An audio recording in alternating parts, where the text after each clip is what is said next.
Look at this. What is this, The Tonight Show? Yeah, huh? Hey, let me ask you a question. The new movie, Don John, he directs it, he wrote it. He's been working on it for like a million years. You know, this is a young man who was a child actor and has really progressed. Thanks very much. Yeah. Hey, man, good to meet you. Pleasure's mine. Pleasure's mine. Enjoying your movies and stuff. You know, the question always is, I would say your career. Hey, good to see you. Pleasure, man. Thanks for having me. I would say your career is on fire. You're doing really well. Thanks. You know what I mean? You've been in a lot of good movies. Thank you. Were your agents upset with you, or whoever talks to you about your career? Yeah. Were they upset that you decided to direct and write and star in your own movie? In other words, I'm sure you get offered a lot of cool roles. Yeah, I mean, and if you were just looking at it like from a money perspective, it's not necessarily the most go-to surefire way to maximize profit. That's the thing. So did anyone sit you down and say, look, you've got a bunch of movies, you can only do so many a year. Listen, son, you know, enough with the directing and writing. I love the movie, Do by the way. that when things Thanks, slow man. down. You liked it. That means a lot to me. Great. Well, first of all, it's like an R-rated movie that you don't see that anymore. All you see is like these big sort of superhero movies. Sure. And what I liked about it is you're dealing with an adult topic. Yeah. Every guy I know jerks off way too much. Every guy? This would be your movie. Yeah. I mean, you just shook my hand. I'm pretty sure I just finished jerking off. I got to tell you, you know, it really deals with a topic that I couldn't take my eyes off the screen. Thanks, I love the movie. Thank you. You're right. And when it's rated R, you get to talk like people actually talk. You don't have to restrict yourself. And I think women will like this movie because Definitely. it lets it out of the bag that this is how guys watch pornography. Sure. And that we'd rather jerk off sometimes than be with a woman because it's less aggravation. And then there's kind of a love story there where you kind of come to a full realization type thing, you know? Yeah, and it also shows both sides because the character that Scarlett plays, you know, her character, she's hot, man. She's very hot, and but she watches just as many romantic comedies as my character watches pornography. So it does kind of tell it from both sides, which is, I think, why. Yeah, both men and women have been really digging it. Did you have to cut a lot of this stuff out because they wanted to give you an X rating on this movie? I didn't cut anything out. No time, no lines, no beats. Really? I did change. So there's a few montages in the movie, just to explain. You've seen it, but for people who haven't seen There's a lot of hardcore, you know. It's sampled from real pornography clips, but it's very carefully edited and cropped, and it's, you know, it fits into a rated R movie. I always wanted it to be a rated R movie. I love it because you know, when I made my film, I made it rated R because I wanted to make an Private adult parts. Private parts. I wanted to make an adult movie. Yeah. You know what I mean?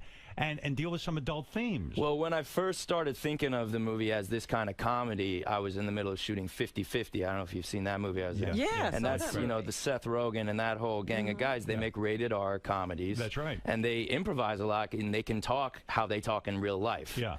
Because if, you know, look, and you can say this on the radio now, right? Fucking shit and whatnot. Yeah, when I was growing up, you know, you couldn't say that on the radio on your show. No. Not only had to make up like No, weird because that words. was real radio. This is satellite. Like bullshit, Right. you know?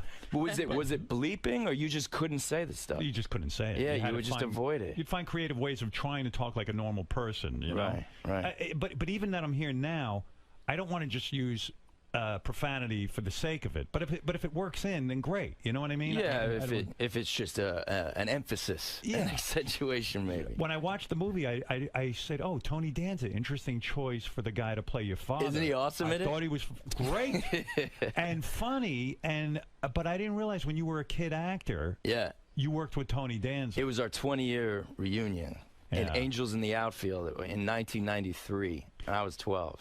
So I think it was the guy who was in Batman with you, Christopher. What's his name? I can't think of the guy's name. Who, Christian Bale? Christian Bale. Did he tell you not to direct your own movie and write a movie? Didn't somebody advise you? Oh, yes. That's something that went around on the internet. That's not really true. But what they're talking about is Christopher Nolan, who directed. Oh, Christopher Nolan. Yeah, right, the Dark Knight trilogy and Inception, and he was really supportive. I was working on The Dark Knight Rises when I finished the draft of the script, and I told him I think I want to direct something. And what he started doing was asking me questions, and he did ask me, like, are you sure you want to act and direct at the same time? He also asked me, you know, what kind of budget do you think you're going to try to do? Are you going to get a big studio to try to pay for? What was your budget? Was that a big budget? That's not a big budget film, is it? No, it was a very low budget movie. It had like about half the budget of 500 Days of Summer, which has about a third of the budget of the lowest budget movies. What's the budget on your new movie? It was like $4 million. Don John, wow, looks bigger than that. Thank you very much. Yeah. Dude, it's been coming for years. I've been working towards this. You're really excited about this. And I don't blame you, because this is really your baby. Yeah, it's the first time I've ever had the story in my head. I mean, like, I know how I want to do it. I know how I want to tell the story. I know I want to shoot it and cut it and score it and everything, and went and made it. And you really started thinking this up at 2008? The first ideas, yeah, the first ideas of like a Don Juan type of character who watches too much pornography, and a princess type of character who watches too many romantic comedies. Right, the typical guy who just thinks he's hot shit, and the fact that he can fuck anything he wants, but regardless of that, he doesn't care. He wants to jerk off. Well, he likes the one-way thing. He doesn't want to actually deal with a person, another human being. He likes just having it. How much of this is autobiographical, in the sense that if this whole script came out of your head? Have you had a phase like that? Have you been in relationships with women where you go, you know what, she's a fucking pain in my ass, and I'd just rather jerk off? Is that what? I haven't had long relationships with women like that, because I don't stay in relationships if the woman's like that. What is that? You have had long relationships with women, but but you're quick to run. Is that because you're famous and you're worth about $25–30 million, and why get married? Hard to argue against that. I don't think so. I think I'm a pretty good person and a good boyfriend. Yeah, I wouldn't want to be with someone if they were going to be disrespectful to me. Do you think that you ever could get married to someone and be faithful for the rest of your life? That's a really good question. No is the answer. Yes, your girlfriend is asking that question. I think that I could partner up with somebody. I don't know who that somebody is. I could partner up with a woman and commit to, like, okay, we're going to raise a family, and that's this project we're going to stick to for whatever it is, 20-something years. But you don't think you could be sexually monogamous? No, I think during that time, if that was part of it and it made sense, I could be sexually monogamous. After that, once the kids are out of the house, you know, things go so fast. My life changes so much.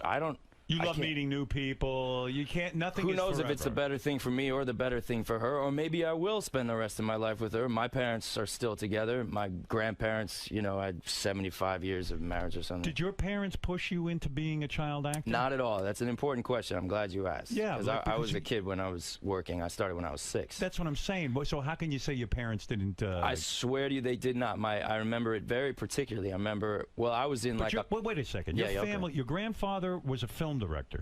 He was. That's true. Yeah. Your father was an artist. No, he was a journalist. He was on the radio. He was on the radio. Yeah, Pacifica, he did news. Right? But he was a news guy. Yeah. And your mom was something of an actress or something. No, not an actress. She worked at the same radio station my dad did. She was doing journalism stuff, and then she also. You're thinking of, she ran for Congress at one point under the Peace and Freedom Party. Pretty incredible parents. I mean, they are incredible parents. Accomplished people. You see a close relationship. You see marriage. There's something there that you see not right, though, right? Because it's not for you. I didn't say it's necessarily not for me. I said I didn't know if it was or wasn't. Right. I like to not be too committed to any one future that's really far away necessarily, unless there's a reason, which is why I'm saying if you were going to raise a family and say, like, we're going to raise these kids, that's the reason we're staying together, we're going to do it right the whole time. So I can see making that commitment. That's why I think Don John is autobiographical, in a sense. It's an exaggeration. Do you masturbate to porn in your personal life? I have. Yes, you have? Sure. Do you feel that you have an addiction to porn? Do I feel that? No, I wouldn't say that. No, do you sometimes personally prefer porn to being with a real woman?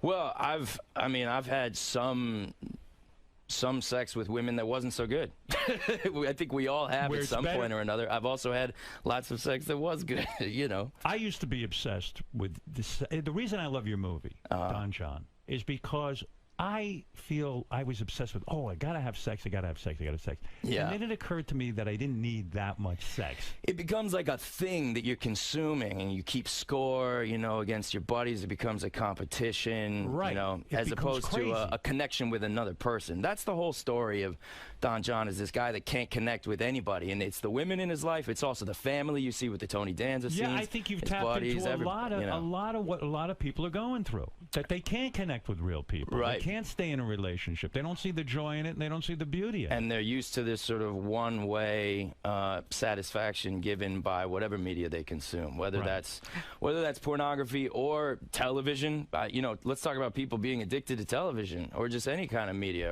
or thinking that television people are their friends. Yeah, that's their whole relationship. Are you like one of those hippie kind of guys? Like you won't watch that much TV? You strike me as one of these guys. You know what I mean? I mean, I like my things that I like to watch. Yeah, what do you watch now on TV? Breaking Bad? I haven't kept up with that. No, I mean, really? I watch the NBA. I'm excited. I'm a Lakers fan. So you watch sport? Really just the Lakers. Are you a fan of any television, though? I'm talking about, like, dramas on TV. Episodic and this kind television. Of thing? Sure, yeah. I mean... Anybody you admire? Dramas on TV. Louis C.K. I mean, it's not a drama exactly, but that is brilliant. He makes, I think, brilliant little half-hour movies. Because you were pissed off when in your career. You were a child actor. You worked on... I was pissed off. Be nice. What do you mean? No, we're going to get to this. You were on 30 Rock from the Sun. Or whatever Third Rock. Third Rock from the Sun. I don't know any of that. 30 Rock from the Sun. I'm out of it, man. You know, I'm on a whole nother trip. Every single person always makes that mistake. All right, Third Rock from the Sun. You were on there. You were a kid. Yeah. And I admire you. You said the final year of that show, you said, "Fuck it, I'm not going to that anymore. I'm going to college." Well, that's yeah, right? Okay, that is true. That's admirable because you probably turned down a lot of money. Yeah. But you were smart. You said, you know what? I want to go get an education. I want to go have a real life. And the producers of that show were really generous to let me out of a contract. Where'd you go to college? To Columbia here in the city. Right. So you're a smart guy. You go to Columbia. You're probably getting tons of pussy because you were on TV. You had been on TV. Yeah, right. See, I never, and maybe that is part of what this movie's about. I don't know, but I never was able to be honest, it always freaked me out too much. I grew up, I was, on TV and movies and stuff since I was a kid, so like getting attention from girls for that reason, I've always had a bit of a phobia about it in a way. So when you go to Columbia, how did you know if a girl was really into you? That's a really good question. I ask myself all the time. What's the test? Do you give them some, hey, do you know who I am? Or Yeah, I don't think there is one test. It's kind of a case-by-case, thing. You just have to kind of... to find a real person. Do you think you know now? Do you think you can figure it out? I think I have a pretty good sense with everybody, but yeah. I admire that you were able to say no to Hollywood. Now, I'm not bullshitting you. I find it in my own life very difficult to say no to things. It's very, you want to almost grab everything. That's the only power you have as an actor is to say no. You can choose what project you do. Well, you can say no to the rest. That's why I admire that you made your own movie and you wrote it because financially, the grab would be for, hey, my career is hot. Yeah. I got a lot of good stuff going on. Let me grab at something here. But you made and it could be a very wise movie because I think you've directed a really good movie and this could lead to more directing. Thanks, man. Well, I hope so too. I'm really glad you liked it. But saying no to Hollywood. Well, who are your heroes? When saying no to Hollywood, when you're, a young guy and you're on Third Rock from the Sun and walking away from it all and going to college, shows you're together. Thanks. It does. It's psychological. Did you ever go in therapy? I never did, no. Never saw a psychiatrist? Why would he go into therapy? He's still young. He hasn't made any mistakes. He's also he's beaten off a lot, according to you know what I mean? Might be but beating who are off your who are your heroes? Who do you admire in show business? Clearly you. Yes, okay. Let's see. Who do I admire in show business? Like in the movie-making industry. Well, there's a director named Hal Ashby that made Harold and Maude and great movie. Shampoo and Being There and that's a great director. Let's see. I mean, Woody Allen. I love his movies. When you so you leave Third Rock from the Sun, you go to college. And suddenly then you decide, hey, I'm done with college. I want to go back and act. Yeah. And you were getting offered some TV roles, but you wanted to get into film. Yeah. That was a hard time for you, right? Because everyone was saying, he's trying to make a comeback. That's just it. I couldn't get a job. Right. And the TV didn't interest you. You wanted to be a film actor. Yeah. Yeah. And so, again, you had to turn down shit. You're right. See what I'm saying? For a lot of money, if you want to know the truth. Well, what did you get offered? Did you get offered some cool TV shows that became big hits? I don't remember, any like that. I mean, I got offered some TV shows, but I don't remember any particular that became hits. And when you say big money, you're not kidding, because for a kid just out of college, in a sense, getting offered these TV roles, it's a lot of money a week. Isn't Television, yeah, like network television like that is quite a payday. So you kept getting offered this stuff. You stuck to your guns. And what was the role in the movie that finally broke for you, that you got something? I mean, there was one Sundance, you know, the Sundance Film Festival. I had a couple movies there, these little indie movies, one called Mysterious Skin, one called Brick, and, you know, then it's Scott Frank, who made The Lookout, saw Mysterious Skin, and then Chris Nolan, who saw, you know, he put me in Inception, and it goes kind of one thing to another. I've been working a long time, and it's just been you know. At the end of Batman, The Dark Knight. Right, The Dark Knight rises. Howard. It's sort of implied that your character was either going to be Robin to Batman, or maybe even in some way become Batman. Right. Because that's what it led us to believe. Yeah. And now they just announced that Ben Affleck's going to be Batman. That's right. Was there some sort of notion that you would be the next Batman? I think you could be a good Batman. Thanks. Well, that's a huge compliment. Thanks very much. And I'm a big Batman fan. Are you? Me too. I love Batman. Huge. I'm a big comic book guy. So was there any discussion about you being the next Batman? There wasn't, no. And you know, Chris Nolan directed a trilogy. His plan was always to have 3 movies. He said very specifically, The Dark Knight Rises will be the 3rd and final story of this trilogy that I'm making. Right. And I think it's a really good ending, because it talks about it throughout, you know, that Batman is more than a man, and it's a symbol, and we all have a hero within us. And so to have somebody else in the Batcave at the end of that trilogy, not Bruce Wayne, I think is a really cool ending. So were you kind of shocked when they chose Ben Affleck? Because maybe you thought somewhere along the line you'd get the offer. No, I was not, because, you know, like I said, it's a story that Chris Nolan told with those 3 movies. Right. So I wasn't expecting the next time Batman showed up, it to be part of that Chris Nolan story, you know. How important is it to you to be in physical shape now as an actor? Seriously, because you're a good-looking dude. Hey, thanks. If I may say. Appreciate it. Yeah, you got a good look to you. I wish I love in this studio. No. You're a handsome guy. I'm going to be honest. Thank you. Thank you very much. I would like to look like you. Richard Simmons was just trying to get you to say something romantic. You saved it for. While you're wearing a to you, I'll say something romantic. Well, you know, you're wearing a T-shirt. I can see you're in pretty good shape. You know what I mean? You got a good look to you. Do you go to the gym? Do you hit it every day? So when I was making Don John, I went to the gym a lot. You were pretty pumped up. Yeah, a lot. I put on a bunch of weight, eating and working out every day. Is that the trick? You have to put on weight. Yeah. And who trains you? Like, you get a guy? I did. I hired a guy, and his name's Aaron, and I actually knew him because he trained Channing Tatum is a friend of mine. And he teaches you what to eat so you'll gain weight, but that you don't get a big belly because you work out like a motherfucker. Because you work out so much that you just eat and eat and eat and eat. What's the regimen? I gotta get some size on me.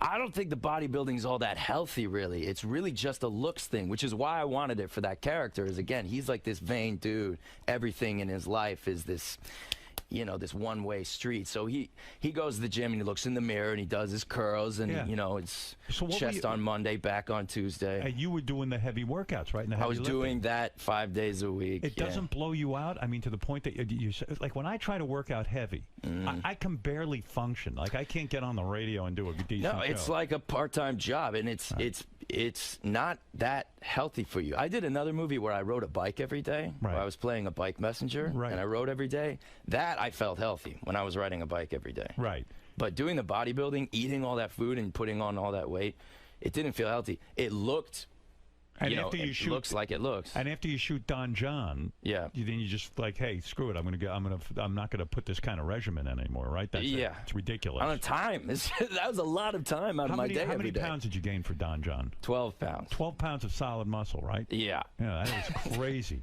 Well, I'm small. I have a slender frame. I'm not one to naturally. How tall are you? I'm 5'10". It's my type. This is going so well. I know. Huh? So you two are going to have a date after this. When you worked with Daniel Day-Lewis, you play Lincoln's son. Mm-hmm.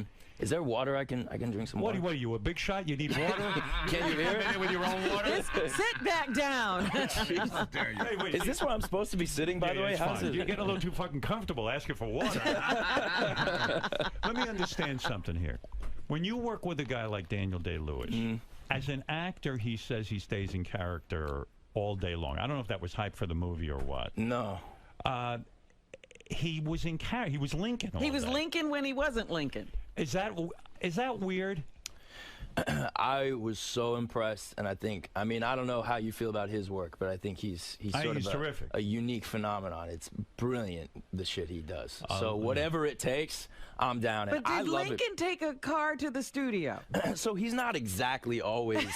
Let them get crazy. It's more of like he stays in the voice, he stays in the mood. If you wanted to talk to him, it's not that you couldn't talk to him, but you weren't gonna. I wasn't gonna say like, oh, what about those Lakers? I was gonna be like, look at this painting that's on the wall or something if we were going to talk. Because you're talking to Lincoln. Yeah, to stay. But he doesn't show up in a horse and carriage when he comes to the set. but when I arrived, I received, or I found a note that he had written me on old paper with a quill and ink. Wow. And he apparently in penmanship that he had studied that is similar to, I mean, he obsesses for a year before he does a role, and he just works the character for a year. Wow. But is that, I don't know what your technique is when you act. Did you have it? Did you go to acting school?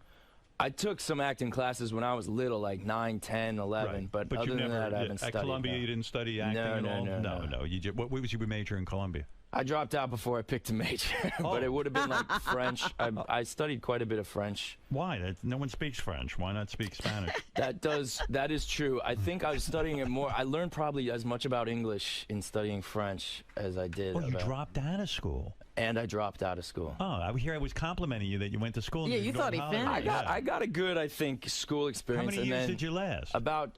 I was in the middle of. No, I'd started my 3rd year when I stopped. And then you said, "This is bullshit. I'm going back to Hollywood." You know what actually happened is, for my 21st birthday, I got myself a copy of Final Cut. You know, the video editing software. And I got so into it, and I would just stay up all night, you know, shooting little videos, putting my computer, cutting them, because then you can really make movies. Once you're editing, it's not just shooting stuff. You can like make them into movies. Aren't you shocked at these digital cameras that you could sit there and shoot your own stuff, and it's almost like a movie quality, right? It's awesome. I love it. Yeah, it's like it's mind blowing. Yeah, it's brilliant. You could really make a short film out of your house with software and cameras that really, it's not that expensive. Absolutely. I mean, you can make one on your phone nowadays. Yeah. I mean, look, it's not that everybody can afford it. There are people that don't have computers and cameras and Didn't you once make you hate the paparazzi, right? You hate that whole scene. It's kind of true, yeah. Yeah. Why? Did you have a bad experience with the paparazzi? Every experience with them is bad. They're rude. They're hostile people in general. So you made a short film. Did you do that like sort of on your own, like a little? That was actually right around, I think I was 22, and I was just learning Final Cut. Right. And I was walking down the street. These guys came up to me and started taking my picture, which doesn't really happen to me very much, and certainly didn't 10 years ago. Right. And I had my camera on me, so I started shooting them and having a conversation with them, and I you know, cut it down into this video. It was the first video I ever put up on YouTube. Right. A long time ago. Yeah, and so your hatred for the paparazzi. Now, hatred is a very strong word. well, you don't like the whole Hollywood gossip scene and stuff, and How do you stay out of it, a young guy, single guy? You can't. I don't know. I'm kind of boring. I like to work all the time. That's mostly what I do. So get back to when you work with Spielberg. Yeah. Are you sitting there almost studying Spielberg more than you are even thinking about your own role in the film? Because I would imagine as a guy who wants to direct, and now you're directing your first film, I would just sit there and soak in whatever this motherfucker's doing. And I certainly did. And that's also, I think, the best way to do your job as an actor is to understand what the director needs. Does he give you a lot of direction when you play Lincoln's son? Does he come to you and go, hey, listen, this is what I need you to do? What is he like? Yeah, sure. What is that voice? That's your Steven voice. He's got a little thing going on there, right? Seriously, is he the type, like Woody Allen doesn't give you any direction, right? That's what I've heard. I don't know. Right, you never work with the guy. No. But Steven Spielberg will tell you, he won't tell you how to be. No, and he's actually, what he was really good at doing on Lincoln is taking the energy that the actors are bringing and figuring out, okay, I know how to capture this, and he can do it so deftly. And again, because Daniel is playing with such sort of organic spontaneity, Steven would have this uncanny ability to be like, oh, you're going to do it that way? Great, cool. Give me 1 second, I'm going to set up this shot. And he would say, Mr. President, can you please take a step to the left? And he'd set up a shot. He had so to call quick. Daniel Day-Lewis Mr. President. He called him Mr. President. Yeah. Oh, wow. Everyone called him Mr. President. What a weird set. I mean, come on. Does it sometimes just get a little surreal for you? Like this is just a weird world. that you live Surreal in? is a great thing. That's what I'm after. I What do know, you think but acting's about? That's the thrill of it, is going into some other place, becoming some other person. But That's what makes it fun. Whatever you do to be an actor, once they say cut, I Yeah. don't think you walk around as Lincoln's son, right? You don't, Yeah, you're right. You You're don't right. say you don't go and say I'm Joseph Gordon Lincoln, and you don't. No, I do not. No, but I stay in the mood a bit. Doing Don John was interesting because I was going back and forth because I was That's directing hard. at the same time. Yeah. And I think it's because did you tell Scarlett Johansson what to do, or do you feel kind of weird about it it? was more collaborative than that, but sure, yeah. How'd you get her to be in the movie? You send her the script and just pray? I did pray. I wrote it with her in mind the whole time. And I went and visited her. She was shooting The Avengers in Albuquerque. Right. I flew myself to Albuquerque because I wanted to talk to her before she read it. Right. And we had this really great conversation about, men and women and love and sex and relationships and the media and how people develop unrealistic expectations. But if you're making a film like Don John for a couple of $1 million, Yeah. you've got to then sit down with her and say, look, I need you to do this for almost free. That's right. I need to give her some, back end? Yes. Yeah. I don't know. I'm not supposed to say that, but yeah. But yes. Yeah. Well, what else are you Well, gonna do? and she deserves it. She was a big part of why the movie was able to get financed. If she hadn't agreed, we wouldn't have been able to raise those few $1 million. No, and her name, you can get more of a release. Are you getting a wide release, or is It's a wide release. Yeah, Look it's at coming out you. in like 2,000 This is some it. screens. So the studios and the movie owners and stuff, the movie theater owners, they all believe in the film. Yeah.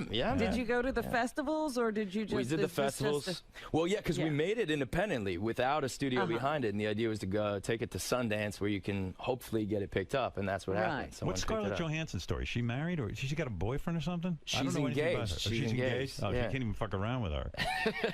Or maybe you did. You know I don't what? know. It's better for the movie, and movie was my baby, so I it's better for the movie if you don't fuck around outside of. But don't rolling. you really? It's not a cliche. You do need to be turned on by your leading lady, especially if. And of course, I was turned on by her, and You were. between action and cut, it's So in other words, it wasn't bad. like you were falling in love with her during the making of the movie. Acting is a funny thing about what you're feeling. Are you really falling in love, or is your character falling in love, or are you Are you confused by that?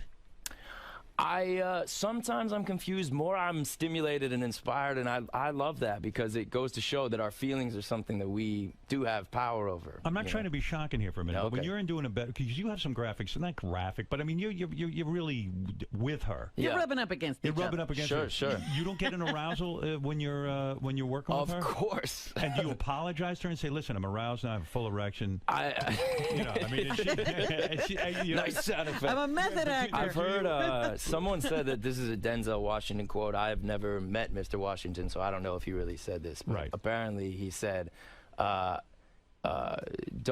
did he say? Like, forgive me if I do get an erection, forgive me if I don't, basically. Right. Because it's not exactly an erotic situation. You've got all this crew all around you. You're shooting it for little pieces. It's a bit of a craft. I don't understand the craft of it, because when I did my movie, no matter what woman they put me with, and I had scenes, I'd be erect. I mean, I really was. I'm being honest as I can be. I was aroused. I mean, I don't know, with a woman. I mean, what do I know that about makes you process? an authentic actor, Howard. Yeah, I mean, you're really feeling the scene. I'm more in the Daniel Day-Lewis school. It's clearly, I'm like, clearly. The scene says I am erect. You're I'm erect. biologically connected to your character. But you could lay in a bed with Scarlett Johansson and do some really fucking heavy making out, grab her titties, whatever, and still not get an erection.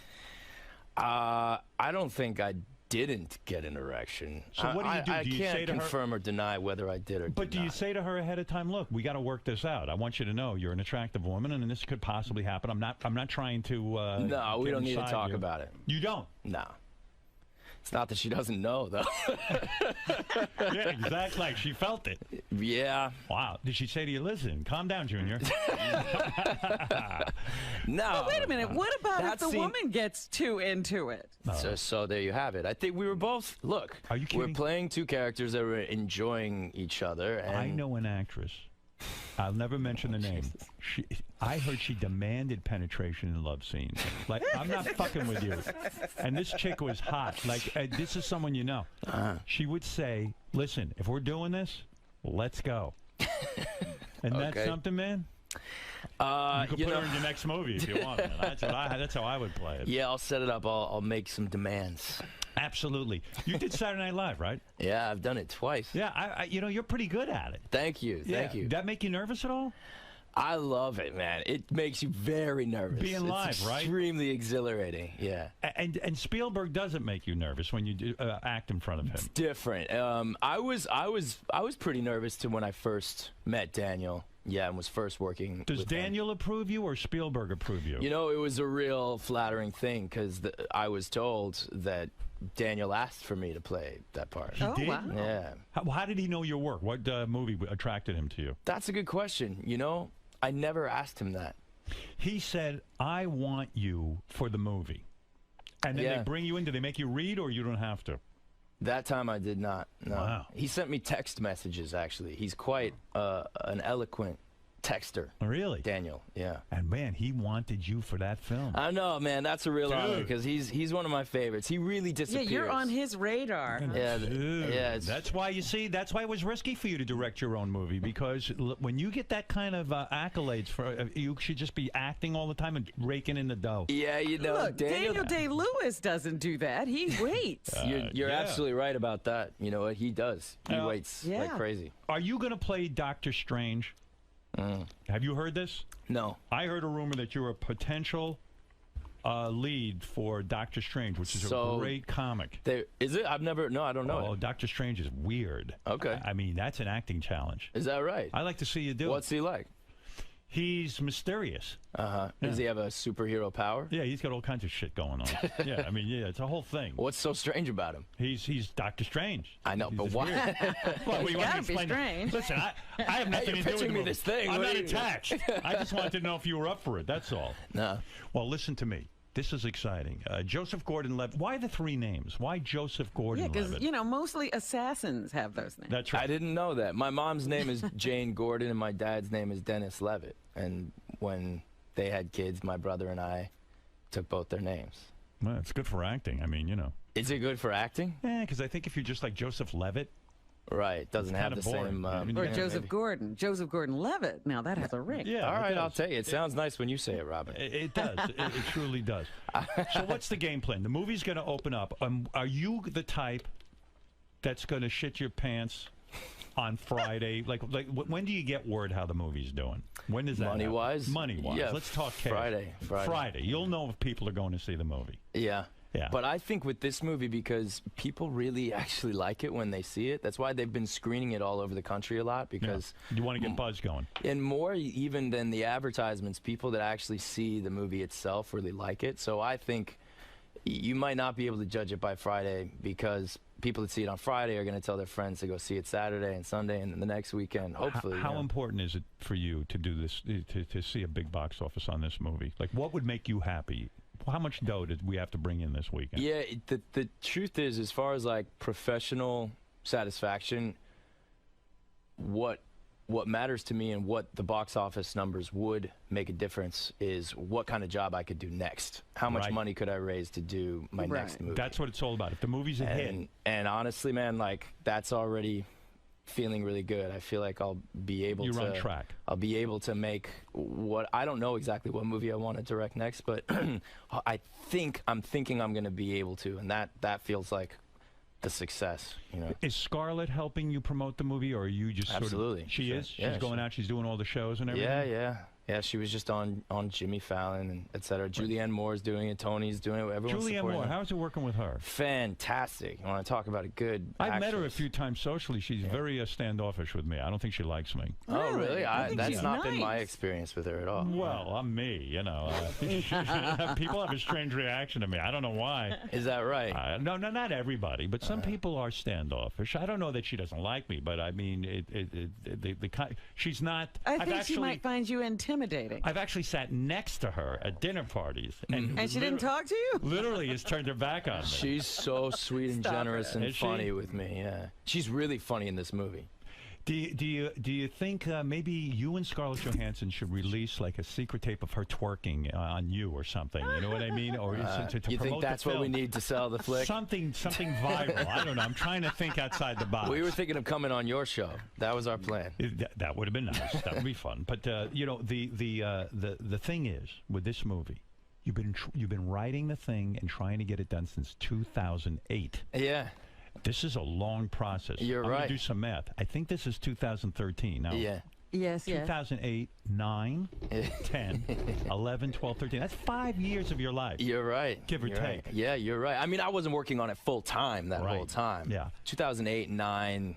I'm probably more. $24 million. Would that make you happy? Box office this weekend? I'm not gonna bet a number. I'm not gonna bet a number. Don't make me bet a number. If I told you today, the don't make film me brought do in. it, I've got a crystal ball. The film brought in $24 million. Would you be jumping up and down? Absolutely, sure. You would be thrilled. Yeah, but that's. If I told so would you, Hollywood. if I told you the film brought in $10 million.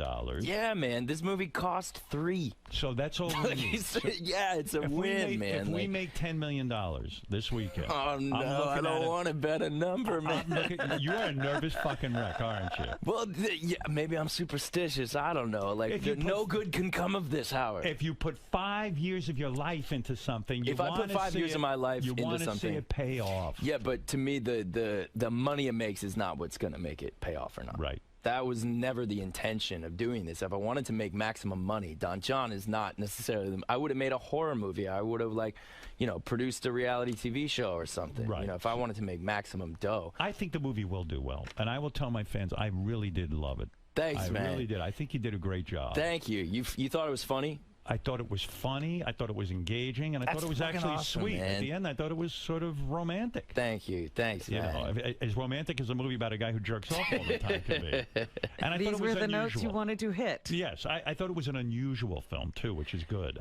Yeah, I wanted to make something bold and take a risk. If I were gonna, you know, put all the work into making the movie, I wanted. And I thought your directing was strong. You know what I mean? Like I didn't see any weird cuts or some kind of strange bullshit. You know what I mean? When you direct, he for the looked first like time, he knew what he was doing. Who do you rely on when you direct the first time? Because the first time you go in and do it, who's the DP? Is that the guy, the director? Well, of photography? you rely on so many people, man. It's a collaborative process. The DP, the production designer, the editor, the music composer, so many people. You know, it's a And how do you big put that collaborative team process. together? A lot of them are people that I knew. The producer had produced Brick and Looper, so he knows how to take a little amount of money and make it look like a bigger movie. The DP, I knew people from Where'd different. you shoot that sucker? Because you got to go somewhere where it's cheap, right? Mostly in L.A. Oh, is that right? Yeah. Is that where you live? I'm from L.A. I was born and raised there. Who do you hang with? I mean, and don't give me the dopey regular friends. I mean celebrities. That's what I want. Who's your hang? Yeah. Who am I friends with? Channing Tatum? Chan is a friend of mine. He's We've a good done dude? 3 movies together. He has a little cameo in Don John. He's really funny. That's right. Yeah, and he's a great dude. Yeah, definitely. We like him. Absolutely. And you can party with him? Sure. What do you mean by party? Weed? Smoke weed? I smoke a lot more weed than he does. He's not a big smoker, no.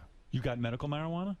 I'm from California, dude. I grew up in L.A. in the Valley. So you got that card where you can go into the store? And I don't have a card, no. Why not? You obviously have medical I should have a card. Clearly, I have all sorts of medical problems. I'm still stoned from last night, that chocolate I ate. Is that, you like that better than drinking, smoking weed, huh? They're two very different things. Drinking can be fun sometimes, but no, weed is more, I certainly do it more often. I cannot smoke Is it weed. an everyday thing? I go through phases sometimes where it's every day. It's not every day these days. Because I cannot smoke weed. Yeah. Oh, no? It's one of the great tragedies of my life. That's too bad. I've smoked weed many, many times, and I get insanely paranoid to the point that I'm no fun. I pace around and have all sorts of good ideas. I was stoned when I first thought of Don John as a comedy. Do you think marijuana can lead to like a more creative life? Is that one of the? I think it's different for everybody. Yeah. But certainly the way that I use it, I absolutely think it has a positive impact on my creative process. The pot today is so strong. It's super strong. You're right. Strong. You don't have to smoke that much. Do you take one hit and you get off, or can you smoke a whole joint? It depends on how much I'm smoking, you know? Wow. I mean, I admire you. Yeah, I mean, it's certainly not for everybody, and I definitely have friends for whom I would say it's a problem. But I also have friends that smoke quite a lot, and for them, it's not a problem. Doing anything else? Coke, heroin, anything? No, I don't like that stuff. You don't? You stay away from anything heavy. I tried cocaine once or twice and was like, I'm just not impressed. Like, I felt like I could make myself feel like this by myself. I don't need a drug for this. It doesn't seem to do much. Really. No, I was not impressed. I don't understand the addiction to it. I guess if you never get that feeling of like, okay, yeah, let's go get him, then and you need a drug to do it, I could see how that would be addictive. But right. I guess I'm just lucky that I give myself that feeling a lot, like especially with work. Like, I remember the first time I tried cocaine, I was in the middle of doing a play. And every night, eight performances a week, right before you get on stage, you get this little rush. Right. You know? And I remember when I tried it for the first time, and I was like, it's kind of the same. Okay, so if you didn't have any other way in your life to give you that rush, I could see it becoming a problem. You start relying on this drug to give you that rush. But maybe I'm just lucky I found another thing in my life that gives that to me. That's an interesting way of putting it, yeah. Maybe it's the absence of that rush that gets people into it. Yeah. That's a good point. Yeah, I don't agree know, with that. but I don't like it. It's I'm not comfortable. It tastes kind of shitty. I didn't like it. I tell all the kids not to do it. Yeah. You know, You're not supposed to eat cocaine. No, but when you snort it up your nose, it gives you that taste in like the back of your throat. You know what I mean? Acid? Yeah. I like LSD. You do? See, that's I haven't done it very many times. It's so powerful. I've only done it a handful of times. But that drug fucked me up. Yeah. Did you do it right? You have to really take care and do it right. I was by myself. I took a 4-way hit. Oh, dude. Yeah, that's that's why drugs are dangerous. They don't tell you. There's nothing. There's no instructions. That's if we're here talking about it on the radio, let me say, because I did just say that I have done LSD, and I even said that I liked it. Let me be really clear. You have to be very careful. It's extremely powerful. It is. And you should have someone who's not doing it. You should make sure that wherever you did get it is super trustworthy and someone you know has already taken a dose off it and been fine. And who is doing that? Who does drugs? Oh, you know what? No, I was a Nobody's kid. doing that. I did a 4-way hit of blotter acid, and thank God I did have a friend who I don't think wants to be named, but I did have a friend who helped me out that night who was straight. And if I didn't have him, I think I would have lost my mind, honestly. And the guy I bought it from, he didn't say to me, hey, you're supposed to cut this up to 4 different people. You know what I mean? I didn't know what I was doing. That's terrible. Yeah, it's dangerous. You have to be really, really careful. It's the worst. It almost ruined my life. Well, how's a girl get to date you? Seriously, what do we have to do to hook up with you? Are you in a relationship now, or are you single? I have a girlfriend, but I tend not to really like to talk about it in public. In the business or out of the business? I see you as one of these guys. You have to have a girlfriend out of the business. She is not in show business. See? Yeah, what'd you meet her? Like you met her at a restaurant or something? We have mutual friends. Yeah. Got introduced? She's yeah, I mean, we have lots of mutual friends. You in love with her? Oh, geez, man, come on. Wow. This is getting private. This is getting private. How long you been with this broad? I mean, now this is interesting because I don't want to like, why should we talk about the personal details of my relationship? I'll tell you why. I'm going to give you a good reason. Okay. Why. Somebody once asked me this. All right. I'm in love with my wife. Yeah. I love this woman. Okay. There's no greater joy in my life than even like if we get invited out to an event, holding her hand, even if I have to walk on a red carpet, putting my arm around her, I get tremendous comfort from being with her. Yeah. So why all the secrecy? Like I've talked to people. Well, maybe everybody isn't finding that, Howard. Well, maybe not. Let me give you a reason. Maybe you'll take this or not. So, but what you and I do is a little different. You get on the air and your performance is as Howard Stern yourself. Okay. I get up in movies and I play other people. That's true. So when the audience is watching me in movies, I don't want them thinking about me and who I'm dating and blah blah blah. I want them to see the character, the story that I'm telling. But why? But also maybe their relationship is developing, and they don't know where it's going to go, and they don't need this kind of scrutiny. How long have you been with this girl? What did Robin just say? What did she just say? I'll tell you what. I've got a relevant point to make. How long have you been with her? 6 months? A year? What do you want me to? I don't like. Wow. I don't like disclosing details like this. I feel like I don't get that. I still don't, because what if she doesn't want those details? Does she? She wants that. She No, wants I'm you to come telling out you publicly that and she scream does out not. that you're in love with her. I'm telling you now that that's not true, actually. Well, what was she, the vice president of the United States? I mean, what, she got a It's Hillary classified job? Clinton he's with. What is that? Are you crazy? Was she Sarah Palin? Yes, Sarah Palin You're is my dating girlfriend. Sarah Palin. We've Sarah been together for a good Palin? 6 Oh, my. months. Look And, at you. I don't know, man. I don't get that whole thing. Like, I'll watch a talk show and like someone will walk out and go, "I can't talk about my relationship," and I'm like, Yeah. "Fuck you." Just No, talk but about it. seriously, the girl that I'm with, she really doesn't want to be a part of that. And you Must can be. imagine not wanting to have that No, scrutiny. I cannot imagine it. You can't imagine. Well, You're in he's love with- this. she's He's like in a love with you. twin. She's in love with you. And she's so Maybe. proud to be in a relationship with you. And she's playing the game, too, that, oh, Joseph Gordon-Levitt doesn't want me to say that I'm his girlfriend. So everyone's like into the whole let's secrecy thing. Listen, you'll go over there, I'll go over there, we'll meet up later. It's a game. Just fuck her and just announce it to the world. I actually don't think that's the case with this particular person. It is. The story you're telling is something I get that certainly Part of the happens in life. excitement. That happens. But I think that that's not true in this particular case. All right, fair enough. I'll leave you alone with I that. appreciate The that. movie is called, I've seen this movie, and Joseph Gordon-Levitt's onto something. Not only I'm proud of this guy because he wrote the movie, he directed the movie, and he stars in the movie, and you made a good movie. Thanks, man. It's You're being so funny. cool. I really well, appreciate I'll it. tell you what. I'd tell you get the fuck out of here if I didn't think it was good. I really would. Thank I God. never would have invited you in if I didn't like the movie. Can I ask you something really quick? Go ahead, anything. The show. I I'm thought you were trying going to to ask me if remember. my cock was small. No, most people want to know. The TV was there. I have this memory of after Saturday Night Live.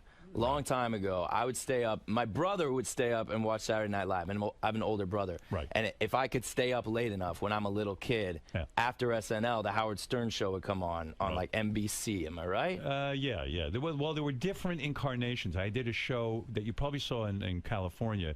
It was for 2 years I did a show. It was like a sketch show. Yeah, Saturday that's Night Live it. type show. And it was out of the, we used to beat. Wait, that was we just were up against- local California? It was local, and we were up against Saturday Night Seriously? Live here in New York, and we beat them like 3-1 in the ratings because it was an outrageous show. And I remember it. I wrote it with Fred and a guy named Jackie. The three of us wrote the whole thing pretty much, and we had some guys wrote other things, right? Fred, Mark Cronin Yes, did some Mark writing. Cronin. Yeah, and, you had a few other Rosenberg. guys there. But we basically wrote the whole thing. Because my brother would stay up late and watch that, and he would always, because I loved SNL, and he was like, nah, the cool thing to watch is the Howard Stern show after that. Yeah, we were. Yeah, that's. And let me tell you something. That was a hell of a show. It burned me out though. It was very hard to. Too much. I edited it with two guys in my basement. Wow. It See, was I'm in the nuts. middle of making a TV show now Right. What for? Who?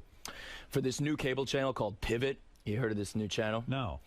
Yeah, there's a new channel. It's like, it just started in August. Sketch show you're doing? It's like a variety show. There'll be short films and songs and cartoons and short docs and stuff Are you like in that. it?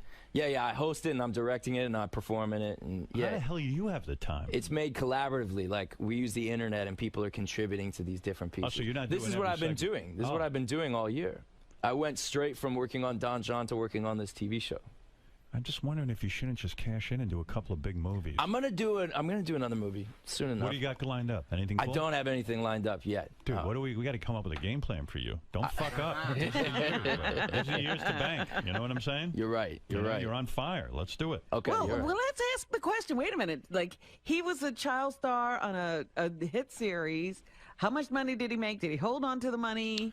Yeah, I'm really lucky that my dad is really smart with money and And has they weren't always looking to rip you off either. helped me. They were not exactly, because that happens or has happened. Could the old man make a good living in working for Pacifica Radio doing news? He stopped doing that when he had kids. Yeah, I bet. You can't make a dime doing that. He he started had a to go small get a real business. job. He's a small business. What's he owner. do?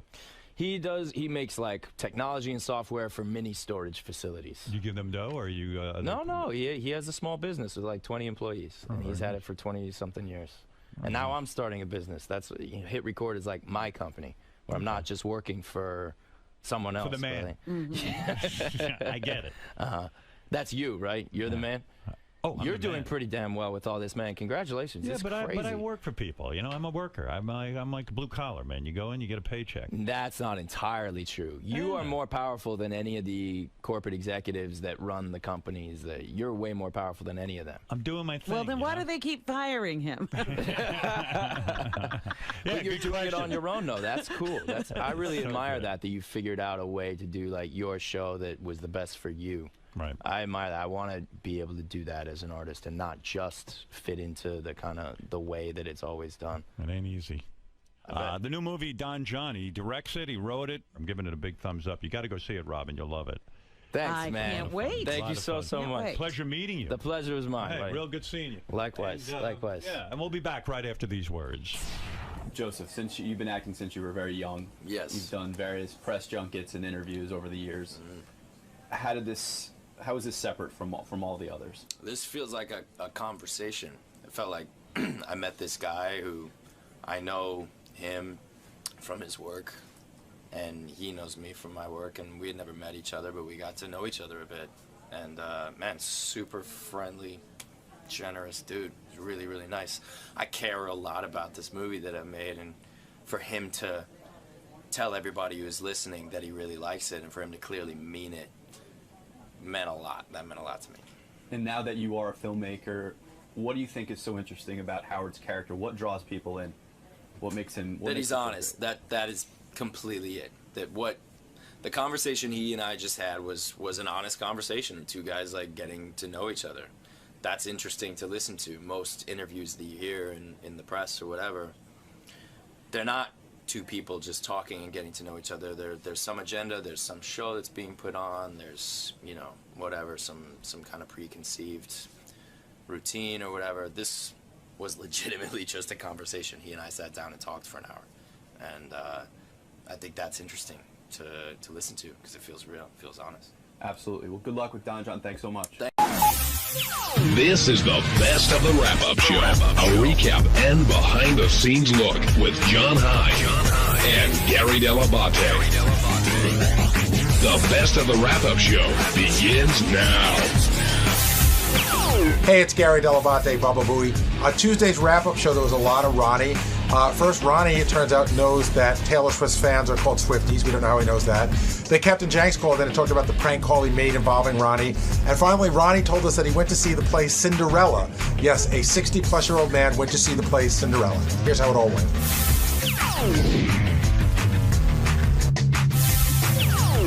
Another argument that we had, sort of, I wouldn't say argument, but discussion we had before the show, and Howard picked up on it during the show, was about Taylor Swift singing along to all the acts. You know, some people felt that she was doing it for camera time. I'd asked JD, but he can't come down here right now. How come? What's he doing? He's in a meeting, but he does feel that way. I'm with as JD. Do you. And I and Steve both feel that she's a young girl who just likes music. I think that when you go to an event like that, where you're really the focus of attention, she's not just anybody going. Agreed. She's the focus of attention. Yes, you should go and have a good time, and there's a party that says, hey, I'm going to go do what I want and be who I am. But there's another party that knows that every little thing you do, the camera's picking up on. So I think that her singing every song is a move. It's a move to get on camera. I disagrray. I think she's just singing along, and she's enjoying the music and being a 23-year-old girl. Can we tell the audience that you, off the air, refer to her as Tay-Tay? On the air, I've said Tay-Tay many times. So you're in a whole other league. Look, just because I've seen her in concert 5 times. Have you seen her 5 times? 5 times. You know I'm going again, right? Are you? End of March. What city this time? It's local. Going to Newark. John's like he's like the Grateful Dead. He's like a deadhead for Taylor Swift. What do they call them? What? Taylorheads? Do they have names? Taylorhead road groupies? Swifties. How do you know that? How do you know that, Ronnie? Don't worry about it. No, how do you know that? I'm smart. No, how do you know? I'm a goddamn genius. How do you know a Taylor Swift groupie? I have 2 teenage daughters. What's your reason? Yeah, I have a teenage girlfriend. Is that why you know? Is Stephanie a big Tay-Tay fan? She likes her. Do you like her? Not particularly. No, not for you? No. Not your speed? She is cute. I got to say, she's a cute kid. Yeah, she's, well, whatever. She's very all-American looking. Yeah. And I don't think her music's bad. Some of it, not all of it. Steve Brandano agrees. I see him shaking. I think it's funny because you don't think her music is bad. I'll give you 10 other artists that like dance around her genre that you would probably hate. That's true. I like her older stuff, like Tim McGraw. But anyway, let's get Ronnie. I'm glad. I like her Greetings from Asbury Park album. I'm glad you're here. Oh, are you really? Yes, I am. Because before getting into David Spade, I did want to ask you about that prank call that Jenks did, because apparently you weren't a big fan of it. Not that it wasn't a big. I mean, he got upset because I didn't knock him on the news. I just said I was, I'm friends with a lot of cops, and it was a whole cop thing, and cops were getting shot and killed that day, even. So Was it not fun and not funny? It was his stuff is funny, but you know what? He got all bent. He started knocking me on Twitter because I said, because I did the news story with Lieberman saying, that I wasn't too thrilled about it, but I didn't say I hated it. Do you think Jenks did the wrong thing by doing it? He never does the wrong thing because he's always doing those phone calls. So he's done a couple of calls I think he wish he could take back. Are you pissed at him? No, not at all. But he's pissed at me. Jenks, are you pissed at Ronnie? Jenks, you there, buddy? I'm not pissed at Ronnie. I was just bummed out that because I thought he would think it was cool. When I did the prank call, there was no reports of anybody being shot or injured. I did it before any of that stuff went down, and but I didn't hear it till that night after this all went down and the cop was shot and then he died. He had already died. And Jenks, in all fairness, nobody had been shot or killed that day. He'd already killed 4 people. But the thing is I don't do this to make fun of a tragedy or to make fun of people being shot or injured. I do it to show that these people on the news, after 25 years, they still can't stop it. They still don't check their sources. And, I let it out that it was a prank call early on. I didn't keep everybody on about it.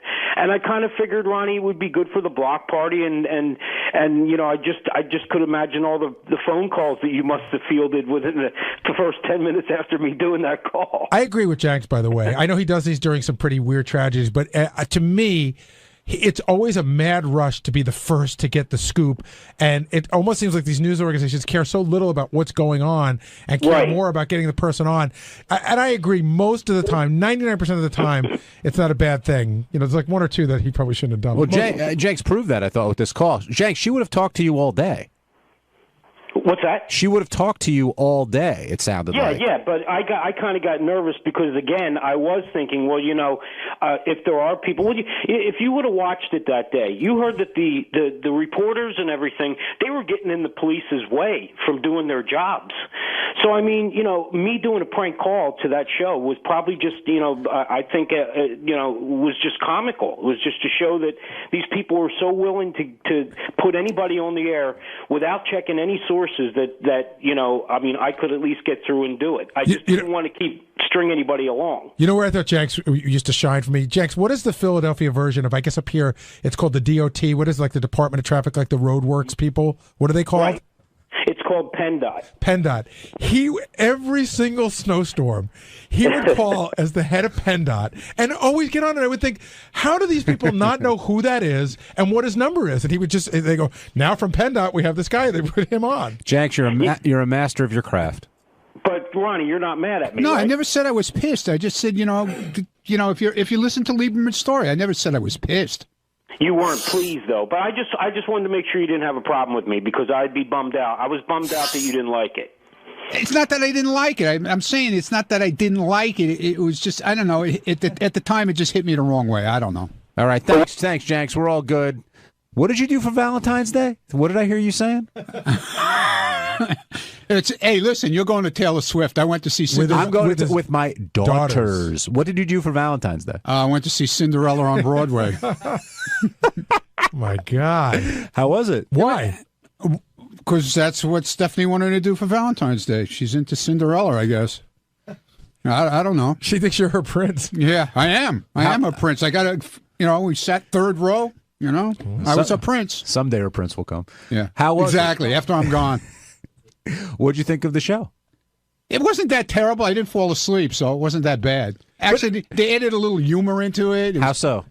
And they made little jokes here, here and there. I got to ask you a question. I'm not being facetious about this at all or anything. Were there mostly kids at the show? No, absolutely not, dude. It was all adults. Really? Yeah. I wonder why. And it's not even open yet. It's in preview, and it was sold. It's been sold out for date. Really? Who's in it? Anybody big? Any big names in it? Not that I know. Not even in my day. No Angela Lansbury? No, there was somebody. I forget who it was. I recognized one name. Did they cast well? Was Cinderella? Yeah, she was hot. Yeah, she was definitely hot. Did she look good when she was working the house, or when she became, Oh, when she became Cinderella, she's in this hot gown. I'll tell you what, though, the live effects that they had on this show are amazing. Yeah? I mean, like, the dresses, they like changed right in front of your eyes, and you didn't even know they changed. Like Kelly Clarkson's dress at the Grammys. Yeah, exactly. They just spun around and bang. They were exactly. It was crazy. And I'm sitting like 3 rows back, and I'm trying to figure this out. You think it'll make it on Broadway? It's opening March 3rd. I understand. Do you think it'll stand the test of time? I think so, because a lot of kids, they're going to take a lot of kids to see it probably. But you said it was adults. It was adults. There was there were some kids there, but I'm telling you, it was mainly adults. Cinderella. Happy Valentine's Day. Yeah, it was great, man. I'm sure Stephanie must have been thrilled, though. Oh, please. Unreal. On Wednesday's wrap-up show, we talked a lot about Mark Cuban and him entertaining Shark Tank pitches from the staff. So Richie Wilson came in with his winning pitch, but Tim Sabean came in with his losing pitch, and Scott DePace came in to explain why he didn't pitch at all. Lots of fun, as always, on the wrap-up show.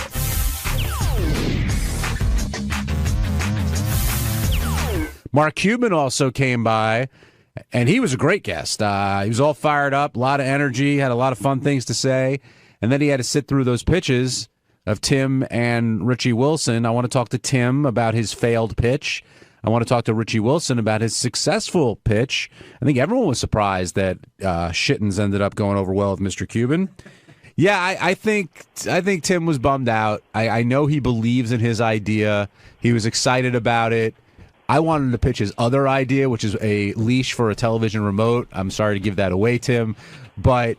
You're talking about the thing like whenever you go to the shittiest hotel in the world and they have the leash on the remote control? Gary, like don't let him know that. But his app to find, clean places to go to the bathroom, I know it exists, but apparently Tim's is a little bit different, but we really didn't get to learn the details because Mark Cuban shot him down pretty quickly. He went, eh. Yeah. Do you think that in Tim's pitch it was necessary to tell Mark Cuban, a guy you're A, trying to get money out of, and B, a complete stranger, he could have just said, hey, sometimes you got to go to the bathroom. He didn't have to tell him that he shit all over the wall. That's what makes Tim, Gary. He didn't have to tell him, but he wanted to, add some color to the story and get him interested, and I understand that. Tim came to me afterwards. He's like, this app is going to kill. He's got it under control. Yeah, get Tim down here. I want to talk to him about this app. Did you know he put $8,000 into the app already? He told me 4, but it's going to take another 4 to get it to where he needs it to be. Oh, okay. So I figured it was the other way. He said 8, which means he's probably put like 16 into it. No, but the thing that I didn't know how to say this to Tim, because even before he went in, I was getting texts like crazy or IMs like crazy that there's like 50 apps that already do this. But Tim was saying that they're not interactive, but I haven't seen them. I would think they would be. Yeah. In other words, if you're going to go look for a bathroom, it would seem like you just Instagram a picture of a clean bathroom. Richie Wilson, though, has put $8,000 less into his idea, and he got the endorsement from Mark Cuban. And I saw out in the hall, you guys were buddying up. Is this gonna happen? I put 8 minutes into this. That's all it was. Yeah, quick little idea, and he liked it. He was really cool about it in the hallway. I love the idea, by the way. As a frequent user of Man Groomer or whatever you call it, it's a great idea. Were you surprised that he went for it like that? No, because everybody I spoke to said it's a good idea. Like, I haven't heard anybody, no pun intended, take a shit on it. So what are you going to do? I'm trying to reach out to companies now about having it manufactured. I'm looking for, and if a company's interested, get in touch with me. And Rachel's at home right now. She's looking up manufacturing companies. Here's your problem, though. What about all the other people out there listening who are doing the same thing? I totally know that, but listen, it's out there. I mean, I knew that going into this, that I'm putting it out there. Did Richie copyright it in any way by doing it on the show? Can he take this tape and document this date as... Yeah, I mean, it serves as some type of copyright, but if I'm the manufacturer, I thought of that 2 years ago. Right. Yeah. And we've been working on it ever since. But you have to have proof of that, though. But that was exciting. I mean, look, he took you at first it was kind of goofy, but then a couple minutes in, he was taking you very seriously. For the simple fact, he didn't tell me to get out like he told Tim. Yeah. And he said that, and when he said there is something there, like I almost skipped a beat, man. I was like, this a billionaire businessman liked an idea that I pitched him, and Ronnie told me he was laughing about it and loving it all the way down the elevator. He was cracking up. Even if you don't get a dime, at least you get that satisfaction of knowing that he endorsed your idea. Yeah, and he told me in the hallway, he said, you really should try to get on the Shark. He said, you really should try to come on. Oh, so get on the show. So as soon as if he would have been here with people, I would have asked him, is there a number? How do I get in touch? But I didn't want to ask him, like, hey, give me your email address. Are you going to change the product name if you have to get on Shark Tank? Because I don't know if they'll let you go on. I would do a Shittens brand, because for like a guy, like a hunter, they would love to use Shittens in the woods. Like, that would be great. But I would have to change the name, somehow. You got to change the name because the place you need to sell it is the moms and. I'm not talking about that. Like, you can't get into Kmart or Target or unless you put BJ's like the pound sign and percentage or whatever, tens. You know what I mean? That's actually a better idea. Yeah, but even some of those places won't deal with that. That got me 3% of the company, by the way. You're in. You're in. You have 3% of nothing. I appreciate that. The other thing, I know other people were upset, Gary, because they wanted to pitch and didn't have the opportunity to do so. I know. We had I think we had 5 people out here altogether. You know who was supposed to pitch and declined to pitch was Scott DePace. And what happened was basically Scott DePace told me yesterday, I no longer believe in the video caddy in a sense. He said 19 years ago, great idea. 9 years ago, great idea. He goes, things have changed. Everybody's got a camera on their phone, so I don't believe it anymore, and I'm not going to come make a fool of myself. Wow. Well, I also know this morning he was saying he didn't know about this segment until yesterday afternoon. Right. So he didn't. Well, that's okay. I mean, I think he wanted some preparation or to have a pitch. For somebody who's been working over 19 years? I'm surprised. I mean, he's got a lot of pride. I know that, and he believed in that product for a very long time. Technology's changed.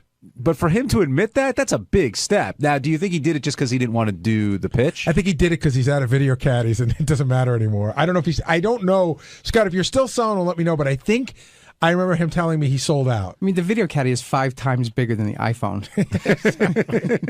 Yeah, but you could still, you got the brand name. You can make a smaller or iPhone caddy, iCaddy. You could do something like that. We're all geniuses here when it comes to this entrepreneurship. All right, Scott DePace, you weren't able to. I didn't know you gave up on the video caddy. That was news to me. Gary just told me that. I sold the last video caddy 2 years ago, maybe. How would we know? How would we know that? I told you guys. I mean, it's quite obvious. I haven't had the website up for a year and a half. I don't know because I check the video caddy website every day. No, it's funny. I mean, I just didn't know. I didn't know. At some point, it was definitely out there. I know it's not on your radar, but you knew at some point. Trust me. I said I wasn't doing it anymore. You're extremely entrepreneurial, though. It surprised me that you didn't pitch today. I mean, I've got other ideas, but it was really odd yesterday. Gary came into the control room and said, are you ready for tomorrow? Well, that's because Will had sent you 2 notes to 2 different email addresses, which I guess you don't check Lotus Notes. I do check Lotus Notes. Never got that. Here's the email. You can look at it. That's from last week with some other email address that I have no idea. You have 7 different email addresses. PatMedia.net I have not had in 12 years. How would I know that? And then the next one How would you know that? Because I haven't had it in 12 years. The next one is a Lotus Note address. Scott?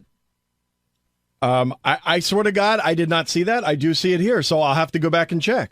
But I did not see it. But again, when I type in your name, and this is a bigger issue, but people have all these outstanding email addresses, and how are we supposed to know what email accounts are active? We're all on Lotus Notes. Then that's what we do. We use Lotus Notes only. That's fine. Wait a minute. So I had an email address that changed about 6 months ago. I didn't remember which one it was. I let our IT guy know. I let Tracy know. But I can't spend 25 minutes looking up trying to find your old email which says what your new email address is. But that's not how it works. You know what? It's a bigger issue. That's actually a Lotus Notes. What else issue, can I do? But anyway, if you had an idea to pitch, would you have pitched something if you had more time? I have plenty of ideas, but I wasn't really prepared. I didn't know exactly what was going to happen. I didn't know whether I needed to have artwork and all this stuff ready to go. If it was just an idea, yeah, I've got ideas, but I didn't think that he was going to take anything seriously today. But he took Rich's idea very seriously. Yes, he did. That idea is horrible. Oh my God, you're so jealous. He totally took that idea seriously. Is horrible. It is not. You're not horrible. really going to do it. You're not going to do that stupid Scott, idea. are you really don't think he took that idea a tiny bit serious? I think he was on the show and he wanted to sort of, but then why didn't he take Tim's idea serious? I think he did take Tim's idea seriously. He assessed Tim's idea, right. Said it had been done, and said goodbye. He listened to Richie's idea. He said you've got something there. And I don't think he was doing it to be a nice guy. I wouldn't invest $1 in that idea. I mean, but wife, you don't have $1 like him to give. A wife would do. You sure I do. A wife would do just as much as a glove. How do you take the glove off? I don't know. To me, but that's the best thing about Shark Tank is they really don't care what the idea is. Can it make money? If it makes money. If Richie proves that Shittens is a moneymaker, he'll invest. Why wouldn't he? For the guy that made Post-its, he said, "I'm going to put glue on the back of a notepad," and people would have said that's stupid, and they made billions off it. You can't just. Fail. It's the same type. Why are you so frustrated by this? I'm not. I'm frustrated trying to explain why I think Shittens is a stupid idea, and I don't think Mark took that seriously. I think he was on the air going, "Hey, yeah, that's good, yeah." But let's see you make $1 with it. And let's see him actually put $1. I gotta say something. I'm watching you here, and I'm not trying to open up a larger issue. I promise you. I just don't think you can revel in anybody else's success that isn't Gary, yours. that is not true at all. You come up with these thoughts that there's no accuracy to that. If Richie had made $1 million, that would be awesome. But here's a point. I'm simply saying that Mark, I don't think he was being genuine. And I disagree with you. What you're saying is you don't like Richie's idea. That I get.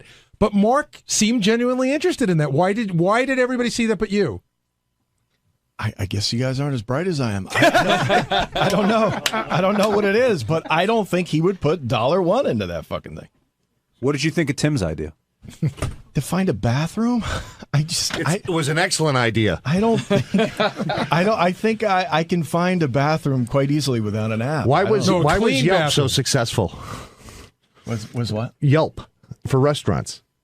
That's it. But that you're getting a review. You don't review a bathroom, how clean it was. No, I think that's what Tim is saying, that people are taking pictures and reviewing the bathroom. Here's a clean bathroom in a 25-foot vicinity. Well, listen, I mean, I could shit in a porta-john. My wife does want a clean fucking place, so maybe there is something to it. I don't know. I wouldn't invest in it. Tim, were you discouraged at all? I know you've put a couple bucks into this. No, not at all. Not at all. It just propels, and I love challenges. And let's follow through with this thing and see where the challenge goes. Where did you come up with this idea? It wasn't from the incident here. Well, no, it was. I was thinking about this, and I went online and I looked at a couple of things, and I saw what they were, and I saw how the ugly meter took off. I saw how Yelp worked. I saw that there were applications on the web or on iTunes and so forth that were that identified restrooms, but this has other layers to it in other services to a potential user. So I thought, why not? What other? I mean, I know you don't want to give away the tricks of the trade, but what other services could it possibly have? Well, there's communication. There's a rating service on it. There's other, community type things where you can participate. There's Wait, how do you participate in the bathroom? Because you tap pictures. Your foot and you can find gay guys. Yeah, exactly. Yeah, exactly. So but you take pictures. You upload the pictures. People, it's like a lot like what Yelp is. Scott, what are you making faces for? You think this is a dumb idea? No, it's not. Of course, it's not a dumb idea. I don't know. I don't see. I think it's a really short time to guys just start putting pictures of their junk on there. That too. And then you'll be a millionaire. Exactly right. And Tim, you put $8,000 into this? No, not $8,000, but it's. I put about $4,000 into it just to check it out and understand it, and to realize what it's all about. You should talk to me. I've got plenty of good app ideas. How did the video caddy do? Why did you use any of them? Yeah, because I'm too ballsy to invest $4,000 like he did. I mean, I'm not ballsy enough. Right. Sorry.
Hey, I'm Mark Cuban, owner of the Dallas Mavericks, on TV show Shark Tank, and a whole lot of other things, and I'm fired up to be on the show with Howard. It's actually, I think this is my third time. It's the first time in 8 years, so I think he forgot about me. But I'm a huge Howard fan, and whatever he wants to talk about, we'll talk about Shark Tank, we'll talk about the NBA, we'll talk about business, and I don't know, Howard, best interviewer in the world, so I'm sure he'll come up with something interesting and different. Absolutely, and since it's been almost a decade now, you're going to be sitting down with the uncensored version of Howard. So yeah, and that's true, and so, you know, who the fuck knows what'll come up? I don't care. That's the beauty of coming on Howard Stern show. You just never know what direction he's going to take it, and you just never know what he's going to ask you. So that makes it fun. All right, we'll see you in the studio, Mark. Can't wait.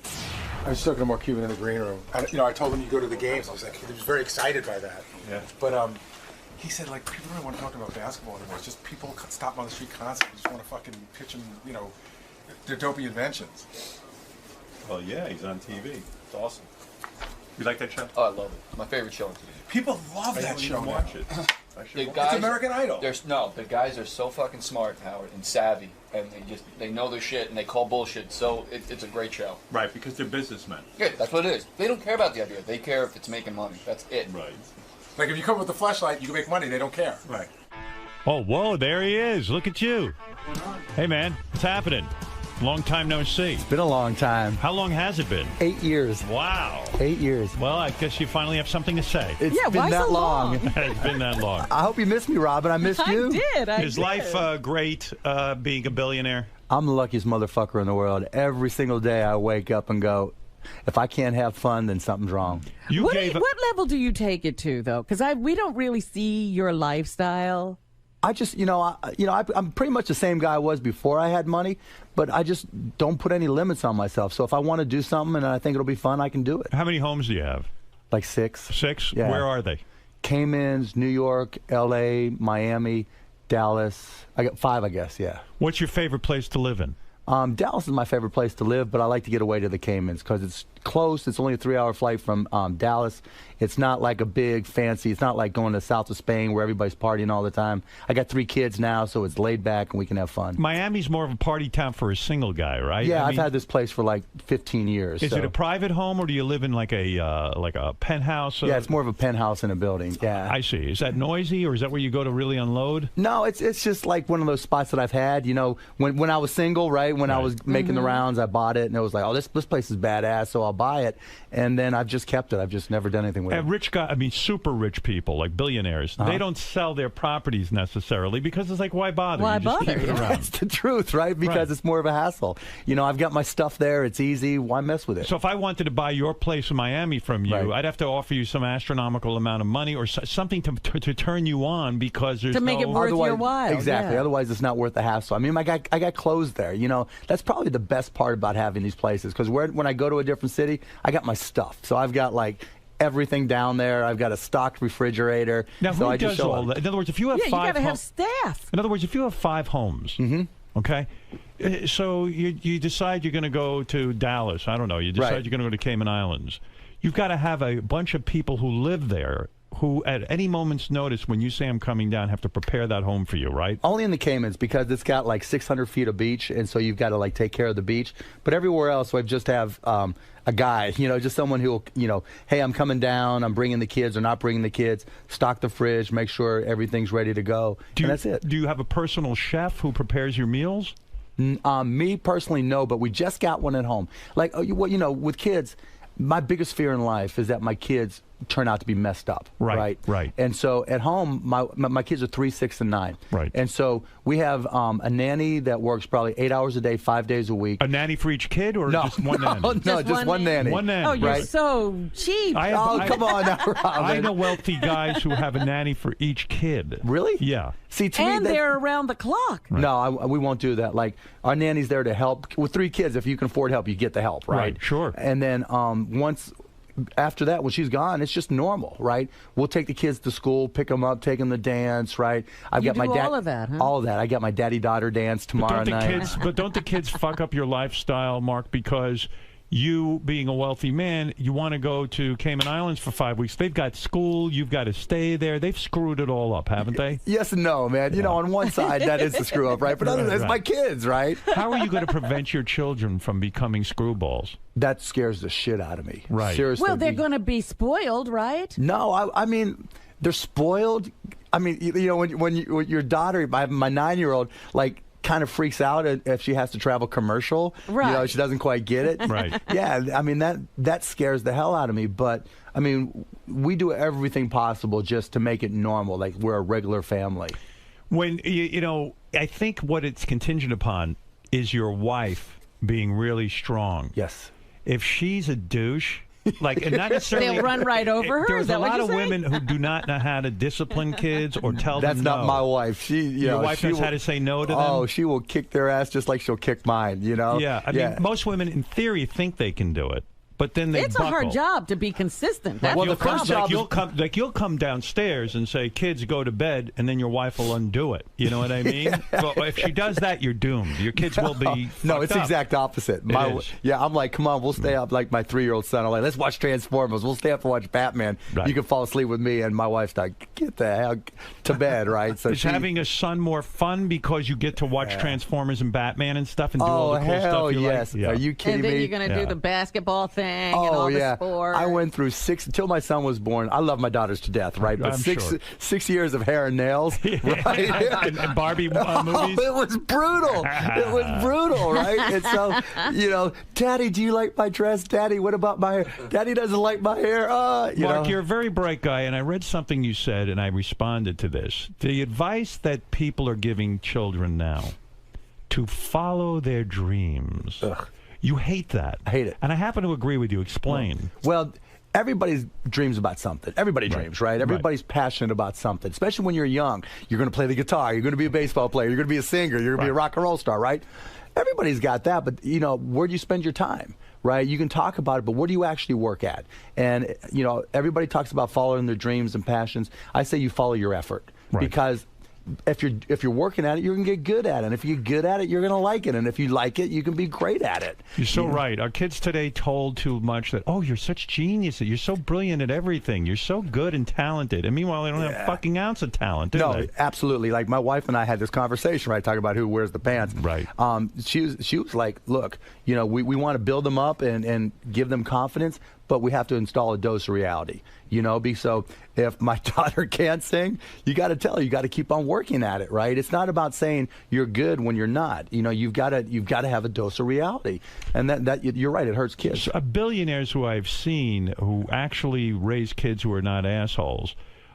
There's a guy I know, Leon Black. Do you know Leon? I've met him. I don't know him. His kids are so together. Really? I see that family and I go, wow, this guy really did it. Whatever he did, because he's a billionaire. They can have anything. He's got a massive art collection. He used to own Sirius. That's how I met him and became friendly with him. His kids are, you know, and even, I know you've got a rivalry with Trump, but it looks like Trump's kids. It turned out all right. Really, it's a testament to his parenting and his wife's parenting. Or somebody. Somebody got it right. Right, they seem to be No, I met him. I kids. met Ivanka, you know, Junior. I mean, they're cool kids. I mean, the daughter is super smart. Right. Wharton School of Business. Yeah, she knows her shit. Right. So hopefully ours will turn out the same. Your rivalry with Donald Trump. I remember you had a show that was similar to The Apprentice. Yeah, The Benefactor back in the day. And Trump said to you, "Fuck you, Mark Cuban." He even sent me a letter after we got canceled. He even sent me a letter saying, "I told you it was going to fail." You know. Yeah. Was that personally difficult for you that the show that was like The Apprentice failed for you because Trump was like needling you? Absolutely. I'm so competitive. I'm like so competitive, you know, especially in business. Business is the ultimate sport. Right. You know, people like, I'll talk to the Mavs, I'll talk to other athletes. I'm like, you think you got it hard, right? You compete for 48 minutes or 60 minutes. You practice a couple hours a day. Right. You know, in the media business and all businesses, it's 24/7, by 365, by forever. And there's a 12-year-old and an 80-year-old trying to kick your ass, right? Right. And so anytime I lose, I'm so competitive. It just killed me. Do you go through a depression of sorts when something like that happens, when a failure occurs? And you're not used to failure. No, I mean, not you've at all. succeeded in your life. I mean, you've made a tremendous amount of money. You've been successful in business, and you're having a fun life and an enjoyable life. But when a failure occurs, how do you deal with that? I get fired up to work harder at something else. It motivates me, you know. When Trump sent you the letter, did you write him back and say, "Hey, I'm going to beat you at something else"? Yeah, no, I framed it. I framed it and put it right by my desk to remind me and to keep me going. Right. Right. Sure. And it's right there every day. That letter sits on your desk. It's right next to the NBA trophy. No kidding. That's no lie. So does it represent the highs and the lows? It just represents I don't like failing, and that because you know what it's like, right? There, in any business, there's just those mornings where you're just dragging, right? And there's just those moments where you're not at the top of your game, and you just need something just to fire you up, and that's there. The NBA trophy. Is it true you went out that night and got a $90,000 bottle of champagne and drank it? Yep. What is a $90,000 bottle of champagne? What does it taste like? It tastes great. Does it? Do you think you'd know the difference? Absolutely not. Right. But since I was so trashed when I got it. Is that something you do because it's just because you've got the money? Because I can. Why shouldn't I try it in life? Because I can. I've worked hard. Absolutely. I'm a charitable guy. I'm this, I'm that. But maybe I could blow 90 grand. But don't you, as a guy who didn't grow, I don't know, you didn't grow up with a lot. Oh, no, my dad was an upholsterer. Yeah. When you spend 90 grand for a bottle of champagne, I don't care how much money I'll ever have in life. I could not spend 90 grand on a bottle of champagne. I had to. We had just won the NBA championship. That's true. And it was just such a unique moment. And there's a backstory, right? Right. So we're in Miami, and thank you. You sent me an email, and I really appreciate that. I loved it. It was great. The night before, I had taken some Mavs customers to this club, Live, in Miami, right? Right. And I'm nervous as hell. I got this customer. I'm not drinking. The DJ spots me, and he goes, "You know what we do to Cubans in Miami? We smoke them. Let's go Heat." This whole club is going, "Let's go Heat, let's go Heat." So the next night we win in Miami, right? Right. Wow. And we're drinking, the champagne in the locker room. And one of the guys goes, Jason Terry goes, "We got to go out." I'm like, I got the spot, right? And so I wanted to walk into that club holding that $90,000 bottle of champagne and the championship trophy just to shove it up their ass, right? But it gets better. But wait, $90,000 for that. Okay, so quick backstory. Like 2 years ago, I had my identity stolen by two Puerto Rican guys in Brooklyn. Right. Big shot, yeah. No, they ordered pizza. They somehow figured out got my credit card, right? Right. And they ordered pizza. The pizza guy shows up, "You're not Mark Cuban." Busted him, right? Right. But ever since then, every 6 months, I roll over my credit cards, right? And switch them. And so I go in. We had just won the championship. The guy sells me on the $90,000 bottle of champagne. I give him my black Amex. It gets declined. I had it called in, right? You had to turn it on. You as an owner, I think you probably took the most pride in that win because most of the owners don't like you, right? Yeah. But why don't they like you? Why don't they like you? Because you're flamboyant? Yeah, it's changing some. Because the old school guys didn't like me, but they're selling the teams or dying off or what. Yeah, but so there's a newer generation of owner now who kind of looks up to me because I've been doing it. Entrepreneurial. Yeah. You're out there meeting the fans. You're doing your thing. No, it's like look, if it's your company, people better know how to get a hold of you, right? I mean, it's your deal, and you represent it every minute of the day, and so they don't like that. But now it's kind of changing, and then now it's like, are you going to be the next Mark Cuban as an owner? As a spectator, I love watching basketball. I don't follow it like as precisely as most people, but it is some sport. You don't to watch. Follow it, Howard. But I go hey, to. Gary told me you're going to the Knicks games now. I've been going for years. I love watching masterful athletes play. It's amazing, isn't it? These guys are just phenomenal. Yeah, they're the best athletes. Basketball players up and down that court. I don't know how the hell they do it. It's incredible, and the effort. People don't really appreciate just how fast and how big they are and how difficult a game it is. I mean, you talk about owning a team, and you found it so enjoyable. But when you went to buy a Major League Baseball team, the owners kept you out of baseball, right? Yeah, basically. Why do you guys. think they did? They were afraid I'd spend too much to win. And I think they knew I would do anything to win. I mean, legal, within the rules. That's bad for the sport? Was that your MO in basketball? Absolutely. That you went out and said, I'm going to get the best talent. I'm going to hire the best guys, whatever I got to do. Whatever I got to do, yeah. And the owners in the NBA freaked out about it. And there's a couple guys that also own Major League Baseball teams that had the power to keep me out, and they did. Did you end up overpaying? Other teams, wouldn't they want to do the same thing? No, they can't. See, the difference between the two sports, Robin, is in baseball there's no salary cap, so there's no limit on how much you can spend. Right. Whereas in basketball, you could kill people. Yeah. Yeah, you could just crush them. Right. Yeah. And did you end up overpaying for a lot of players? Yeah. You did. Who'd you overpay for? Who was your biggest mistake? Oh, I hate to kill guys, but we made a trade early on in my career for with the Denver Nuggets, and we probably overpaid a guy named Rafe LaFrance more than anybody else. Right. And Yeah, hey, 'cause I Rafe's a don't good know him. guy. Yeah, Rafe's a great guy. What'd you pay him? I think we gave him a $45 million contract, and then as soon as we realized it was a mistake, we traded him. When you're writing those kinds of checks, because ultimately it comes out of your pocket. Oh, right? yeah, absolutely. Does that scare the shit out of you? You start to wonder, I know I've got $2.5 billion or something crazy like that, but you say, hey, that can also run out too. I mean, these guys can go through money. Yeah, they can go through money. Did it get scary? Yeah, it's gotten scary, but not so much on the money as it is on the wins and losses, right? Yeah. Because the way it works, you only have 15 players, so it's not like baseball where you can just get rid of one and bring in another. Right. So if you're stuck underneath that salary cap, you're stuck. Right. And so that scares me as much as anything because, I can always bust my ass and figure out ways to make money, but winning in the NBA or any professional sport is hard. Because after you make $2.5 billion, and we'll go into how you made that money, but after you win $2.5 billion, you should didn't probably, win it, he made it. I mean, after you made it, you should really say to yourself, hey, fuck it. I'm never going to work again. I'm not going to take any risk. I'm going to just live off the interest of this money. Exactly what I said to myself, that I couldn't do it. You wanted to be a guy who was relevant in the NBA of all things. I just want, you know what? Okay, so I was a Mavs season ticket holder before I bought the team. Right. And I would just go to the games, be a fan, and they sucked. Right. And then I just made all this money. I just sold my company, and I don't want to say it was burning a hole in my pocket, but it was there. Right. And so I'm at the game. It's the opening of the 99-2000 season.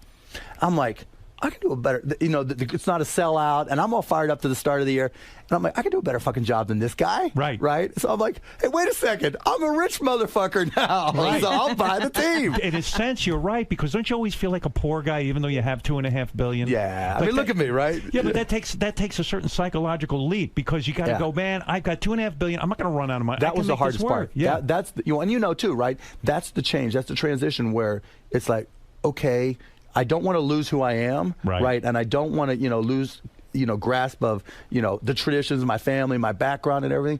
But hey, there's a brave new world out there. How am I going to get into it? Has your team gone up in value? Mm-hmm. If you sold the team now, what would you get for it? I mean, what would be your price? Probably. I mean, I wouldn't sell. I mean, the only price where I'd have to at least consider it would be $1 billion. $1 billion. Yeah, I wouldn't consider less. What did you pay for it? $285. $285 million. Right. And now you think the value would be about $1 billion. I wouldn't sell it for less than that. I mean, if someone third party were valuing, they'd probably say $600 to $700 million. So it was a very good financial move for you. It wasn't to buy bad. a team. Yeah, it wasn't bad. Do you have partners in that, or you? Some of the guys that were partners in the team before I bought it stayed on as minority owners. Right. But I have complete control. Yeah, they believed in you, and they said, "Hey, we're going to stay on." That is unbelievable. It is. And luck seems to not luck. You make very smart decisions. No, Howard. I'm a lucky motherfucker. No. Let's be honest. Let's be honest for a second.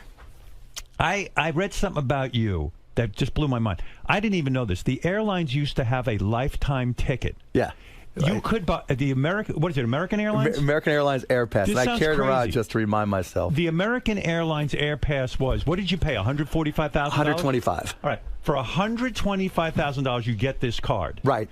And this card entitles you for the rest of your life. Me and somebody else. You and someone else can fly for free anywhere. And you can also they have to kick off somebody off a flight if you are flying. Yes, I can just walk up to any. Now I've transferred to my dad now, right? Yeah, you can do it. It's transferable. One time. Wow. One time, right? So I transferred to my, but because now you fly private. Right. I was 29 years old when I bought it, right? Yeah. And I used to walk into clubs. You had $145,000 to blow on an airline. Yeah. pass Well, see, my first company I sold for $6 million, and I was 29. What was that company? It was called Micro Solutions. We did local area networks, wrote software, technology type stuff. Right? Okay, so you had $6 million, and even still, you said to yourself, "Hey, that's a good deal. $145,000 for the rest of my life. I can fly an American Airlines. What a dumb fucking move, right?" Yeah, $145,000. But back then, they just wanted corporate accounts, right? And I remember, so I just sold that company. I was 29. My buddies, what do you do? Buy a car, buy a house? I'm like, nah. We're sitting at one of those old school steakhouses that have the phones there, right? Yeah. So I bring me the phone, right? I'm fucked up out of my mind. We're doing shots. And I'm like, hello, do you guys sell lifetime passes? And they're like, yes, let me put you through. And so the next day, hangover and all, I bought one. And I would go out with my buddies. One time, one of my buddies like, "Oh, Mark, your 30th birthday's coming up. It's the Olympics. Let's go to Barcelona." I'm like, we just walked right to the airport and went right to Barcelona. How many people do you think in this world bought an American Airlines Air Pass? maybe too many because they stopped selling. They stopped the program. That's what I'm saying. I mean, it's a really dumb thing for them to do. Yeah, I remember sitting there going, okay, maybe it might cost me 12 cents a mile. What a deal. So well, I remember there used to be a Vic Tanny. Ever remember them? Yeah. They were like an exercise place, and they would sell lifetime memberships. They went out of business because you can't. You've got to renew these things. Prices go up. I mean, the price of gas now and fuel. I mean, it's crazy. This is crazy. It's crazy. And I loved it. I mean, literally, I would walk into clubs, and I would be, talking to some girl, and I'm like, let's just go to Vegas. Wow. You must have been getting laid left and right. I was having fun. Absolutely. And the weird thing is that they have to guarantee you a seat also. Yep. And what happened? One time you went on and they threw off a very famous person. Yeah, for Magic you. Johnson. Magic Johnson. Yeah. What, are you kidding? Now, he was in other words, because you had this pass. Yep. They had to throw someone off. And he got the low stick. He got the small stick. Did Magic Johnson realize you were the guy? Oh, no, he had no idea who I was. But you saw him going on. Oh, obviously I know who Magic Johnson was, and right? you must have been like, holy shit. Yeah, I was like, no, I'm with a blonde, right? And I'm like, yeah. Get the fuck out. Yeah. Excuse me, sir. Yeah. What a great story. It was great. It was a story. Does he know? Does he know? I've said it to him, but he don't remember. Yeah. Yeah, he's not going to think about it. But do you get to pick who gets kicked off? That would even be better. Another 20 grand. Extra for that. Money is a good thing. Money can buy you happiness, can't it? You know what? If you're already happy, it can make you a whole lot happier. You seem very happy. Getting back to baseball for a second. If had you become an owner, it would have been very exciting for you. What was the team you tried to buy? I tried to buy 3 of them, actually. I tried to buy the Pirates. What did you offer for the Pirates? I didn't make an actual offer for the Pirates. Because I talked to the guy, he said he wouldn't sell. Because I grew up in Pittsburgh. Right. And then I tried to buy the Chicago Cubs. Right. And the guy who owned the team at the time was a guy named Sam Zell, who bought Chicago Tribune. Right. And we were talking in the $800 million range. I said, okay, that's legit. Right. But I said, I don't want to go through this whole crazy process. I'm like, just sit down with me and we'll do a handshake deal and work out a deal. He wouldn't sit down. And so I made an offer for like $800 million and somebody paid more. Right. And then the last time was the Texas Rangers that were going through bankruptcy, and I just didn't have enough. It was all within a 2-week period, and you couldn't put it together that fast. I couldn't get enough together fast enough because I had to write the check there and then. Wow! And somebody was able to write a check that fast? Well, it was all set up in the bankruptcy court. They had a stalking horse, white horse guy who already had the whole thing set up, and they were doing their best to keep me out. So $800 million was a pretty damn good offer. Probably he went to the other owners and they would not approve you. No, there's no way they would have approved me because you again would have driven up the prices, and they said we don't need this guy. That's so fucked up, isn't it? No, actually, I'm glad it turned out that way. Why? Because I'd be out in the stands, I'd be out in the bleachers in Chicago at Wrigley Field drinking beer and eating hot dogs all day long and weigh 300 pounds. How much of your day is spent running your professional basketball team? Not much. You have a general manager. He worries about it. How often do they report to you? It just goes in streaks. So, like, right now is the trade deadline's coming up tomorrow. Right. And so we'll talk all day today and tomorrow. Right. And then during the summer, same type of thing. We'll talk all during the summer because of free agency. And why do you want to talk to them? Because you want to know what your budget's going to be? You want to know, hey, how much do you guys really want to spend for this guy? Well, I'm more involved in that, right? It's not just about the money. It's like which players, what's the goal, what are we trying to do with the team? And, it's like a stock portfolio. Even though your broker may be the guy, right, you still have to understand and make the final decision. So I have to make the final call. Do some owners stay completely absent from that kind of thing? Yeah. They do. They just say, here's a budget. But I'm, and my guys already know me, right? It's like, right. Because right now we won the championship and then we had a lot of older players, and so we let some of our guys go. And we're not rebuilding, but we're regrouping under the new collective bargaining agreement. And so now is a more difficult time for us. So it's a more important decision. So I'm more involved. If I'm a GM, do I want an owner who's like you, or do I want a hands-off owner more? Depends what kind of budget he gives you, I guess. Right. But I mean, if you have an unlimited budget, then that's what you want. Do you have an unlimited budget? No, because with the new NBA rules, you can spend, if you spend stupid, you can't fix your mistakes. Like, they just changed all the rules within the past 18 months after we had this big lockout, right? And so in the past, when you made a mistake like Rafe LaFrance, I could just trade it away and just spend more and fix the problem. Now you can't just spend more to fix the problem. What's in your mind, the number that a budget should be for your team this year? Well, now because of the rules, we'll only spend, I think, $60 million in salary, which is the lowest since I've been there. Yeah. But that resets us to go out and spend more. So the way the new deal works is you have to take a step backwards for a year, maybe 2 years, then you can start spending the money again because you have room to spend the money. So it just changed. Don't you think with the hit show Shark Tank, you've had your revenge on Donald Trump, that you're now part of a hit show? The show's a hit. Oh, it's killing it, and we killed The Apprentice now. Did you write Donald? Oh, I did. I told him. What did you write? What was the note? Oh, I just tweeted him, right? I just tweeted him. I said, hey, Donald, look at your numbers, look at our numbers, and you decide. And did he respond to that? No, he didn't. He did not like that. Look, I love to pick on Donald, but, because he fights back, right? Right. But I like him. I actually do like him, but, I just like to pick on him. He's an easy target. Let me understand something about Shark Tank. It's you and a couple other guys. 4 other guys. Who sit there, because you're rich guys, you actually would put up your own money. If you hear a good idea, you will invest in it. Our own money. How many ideas have you invested in? I don't know the exact number. I think 10, 12. I don't know the exact number. You took your own money and you said, hey, that's a great idea. Yeah. Have any of them made money? Yeah. Oh, yeah, all but one. One's breaking even, one's gone out of business, and the rest are making at least a little bit more. What is the idea that went out of business that you thought was going to be good? It was a company called Toy Guru. It was Netflix for toys. So you know how when you have young kids, they fall out of love with their toys every 2 months, right? Right. So you paid this company $35 or $40 a month, and they would send you $300 worth of toys in a big old box. Right. When you're bored with them, you send them back, they disinfect them, and they send them to someone else, and they send you a whole new batch of toys, so your kids get new toys every couple months. Right. And you just swap them out all the time. And we used it at home, and my kids loved it. Yeah. But the lady who was running it just, she couldn't get her act together. She didn't know what to do. She would, we would sit down and talk to her and say, okay, do A, B, and C, and business will grow. And when she would do it, things would go well. And when she wouldn't, she'd lose customers. So how much money do you lose on a deal like Toy Guru? Toy Guru lost $100 grand. $100 grand. Yeah. But that's okay because you make it up on these other businesses. More than make it up. What's the best one you invested in? The best one so far, there's been 3 or 4 really good ones. The best one, it looks like it's going to be this company called Surf Set Fitness. Well, go ahead. These kids, these guys, hockey player and his girlfriend in New Hampshire like to surf. And you can only surf for a couple months, at most in New Hampshire. That's right. And so he took a surfboard, and when you go to the gym, they have these Bonsu balls, things that you can work on your balance and everything. Yeah. Right? So he reconfigured something like Bonsu balls, put it under a surfboard, tied it all together, and recreated the effect of surfing indoors. Wow. And so he made it into like a formal product, and he sells them to gyms now, and gyms teach classes around these boards. And it's almost like Zumba, where the gym buys 10 of these boards, and every class they charge like $25, $30 a class, and he collects money when he sells the boards and every time they teach a class by a certified instructor. And so he did, maybe when he came on the show, he was doing $18,000, $25,000 a month.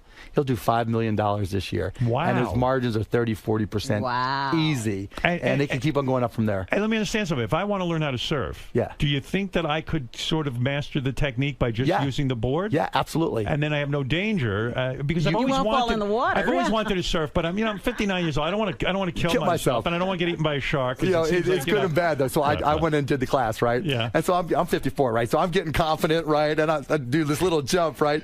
And we're filming an update for Shark Tank, and I got too cocky. My legs went out from underneath me, and they got me just busted on my ass, right? Oh no! It was crazy. Yeah, but you kill yourself. It's surfsetfitness.com, so you can check it out. So some of these things, so that's going to make some money for you. That one's making me another related one, different company, but a guy, towerpaddleboard.com. Have you seen stand-up paddleboarding? Yeah, it's huge. Oh, he's killing it. So these guys went from doing $18,000 a month. They did. His show was like a year ago. He did $2.1 million this year, and he'll do $3 million this coming year. And what is he selling? He sells stand-up paddleboards. Oh, inflatables and regulars. But isn't he competing with a bunch of other companies? Yeah, but he's got a great product. It's Why was his product so great? 2 reasons. One, it's less expensive. It's well done. It's less expensive, and he gives you a bunch of options in size and inflatable, so you can carry it around, blow it up, whatever. So if you go to if you have a summer home or you just summer vacation, you can't leave your board there, then you use an inflatable so you can take it with you back. So So you put up the seed money for this guy. How much did you put up on that one?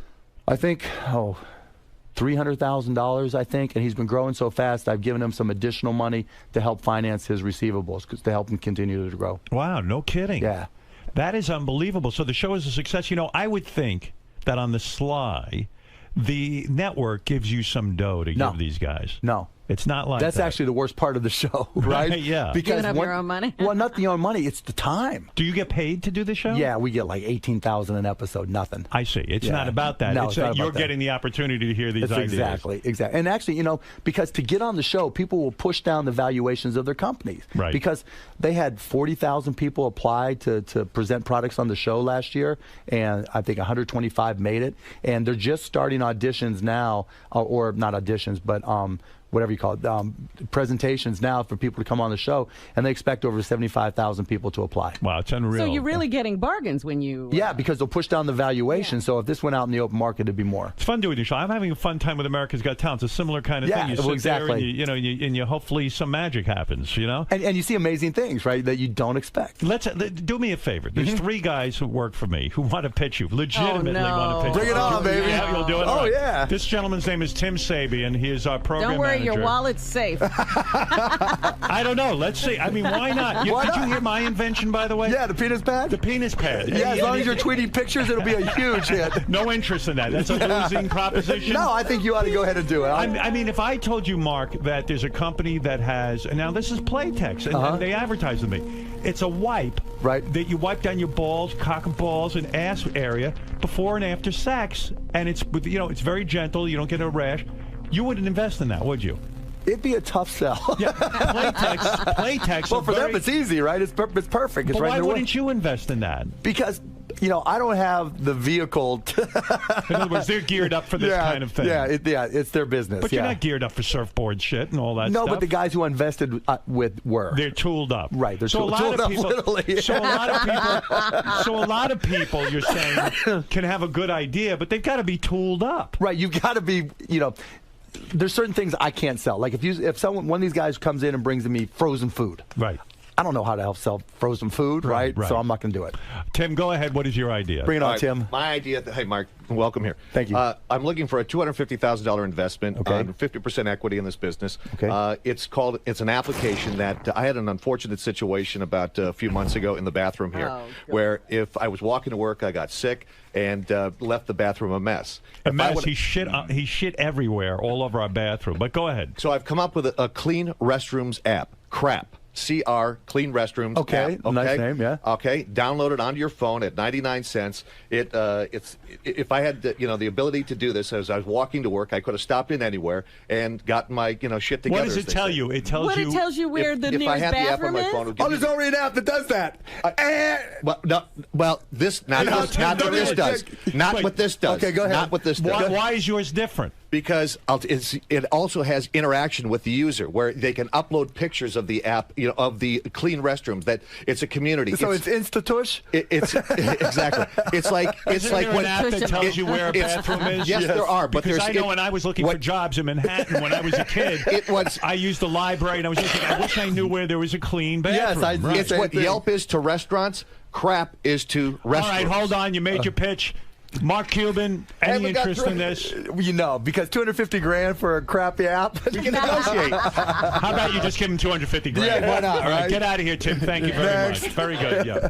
What is it? Tim's invested a good chunk of his own money in this already. How much have you invested into this?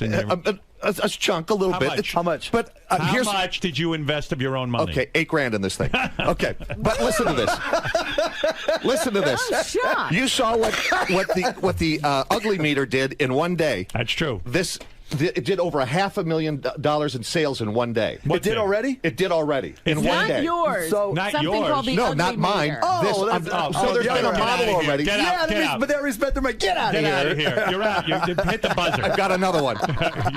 He's got another one. What happened? I thought you were going to pitch your remote control leash. Well, that was the other one. But I sat last night and did this. Right, it was 10:30 at night. I wanted to go to bed. All right. Good night. I don't know. I don't even know if you want to hear the other ones. Are they worse than that? You want to hear one more? It's all your call, Howard. I don't know. Richie, what is yours? This is something called shittins. Oh, God. Everything was shit. What's with you guys? All right, man. quickly, the pitch. Go ahead, Richie. All right, this is the best app. Tim is the perfect not app, a product. Okay. And you would love this. It's a baby wipe in the form of a mitten. Because when you wipe your ass, the last thing you want is fecal matter on your hands, under your nails. So I call them shittins. Okay. All right. And it's a baby wipe in the form of a mitten that you put on your hands. So that way your hands are totally clean. Okay, how much money are you looking for? 25 grand to start. And what percentage of the company do I get? You'll get 50.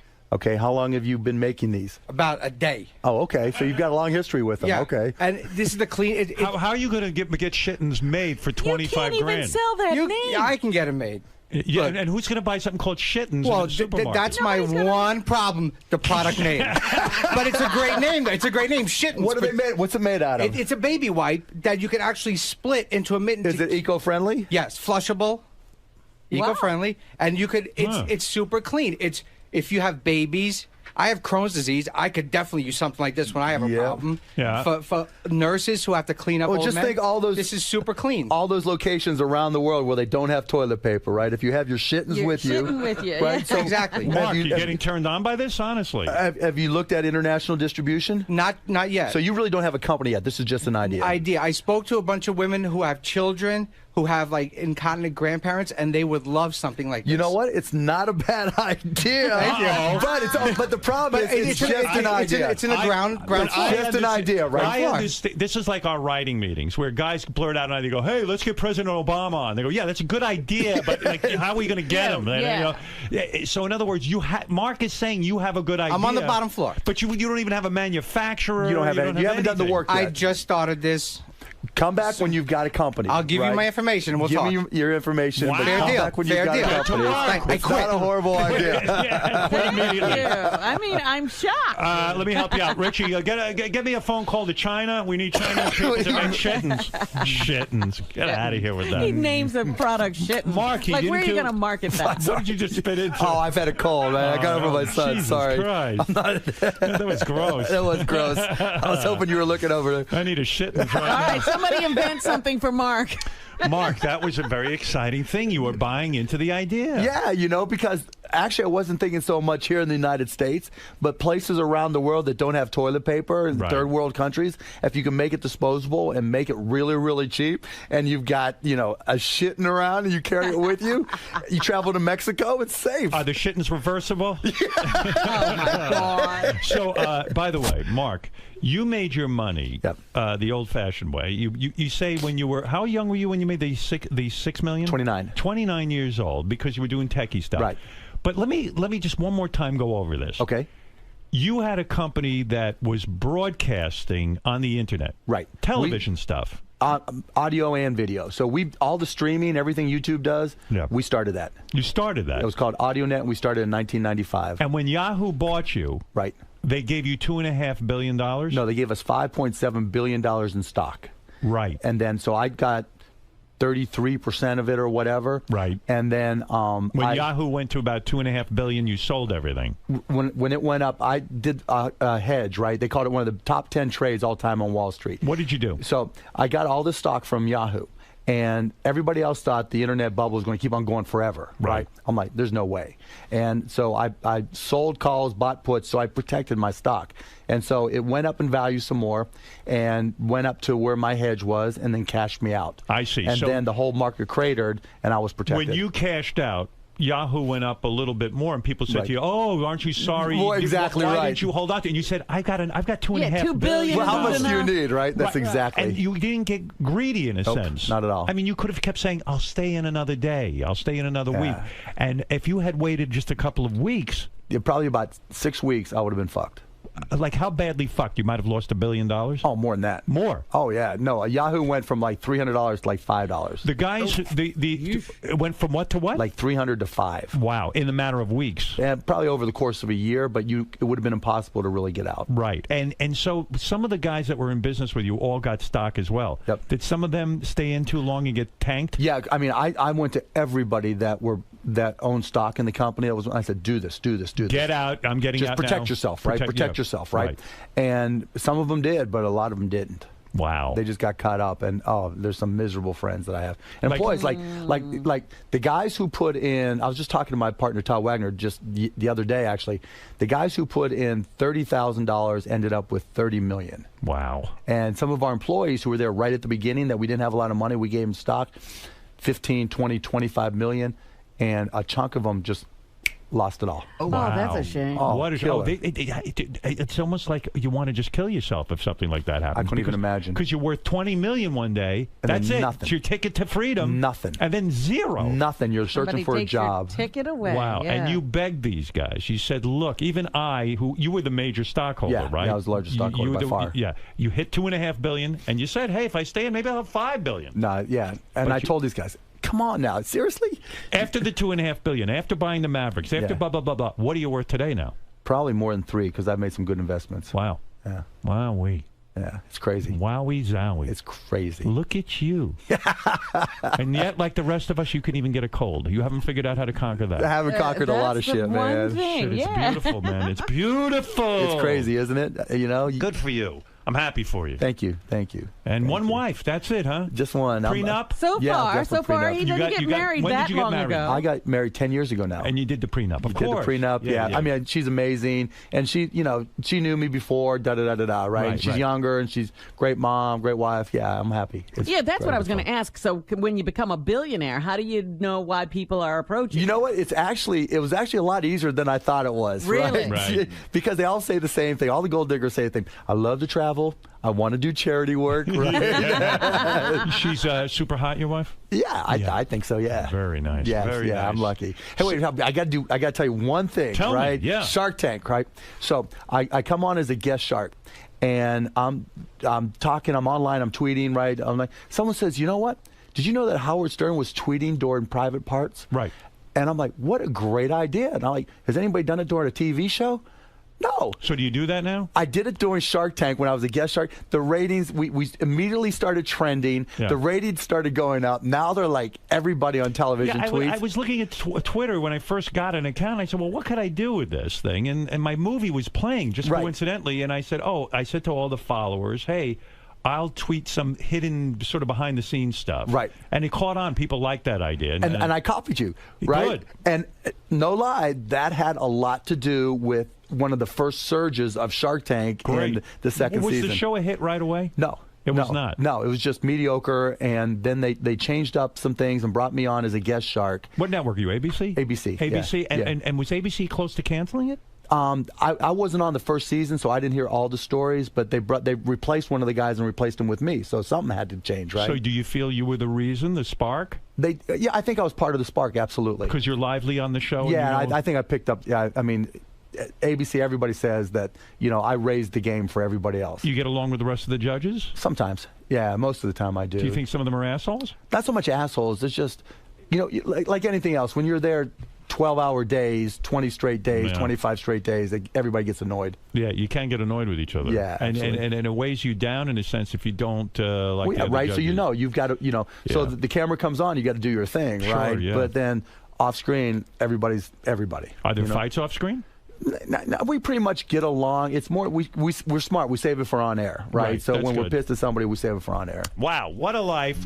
You got to see Mark Cuban on Shark Tank. And I got to plug one thing. I'm doing a cameo tonight on Necessary Roughness, testing my acting skills. I'm not really. Yeah. Now tonight. you're an actor. Yeah, I like to try things, right? Yeah. Well, you're certainly trying a lot.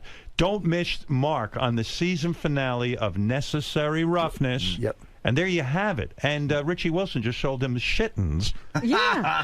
Which is great. Which we'll be selling in American Airlines Center. What do you want to know, Ralph, quickly for Mark Cuban? Hey, now. Hey, now.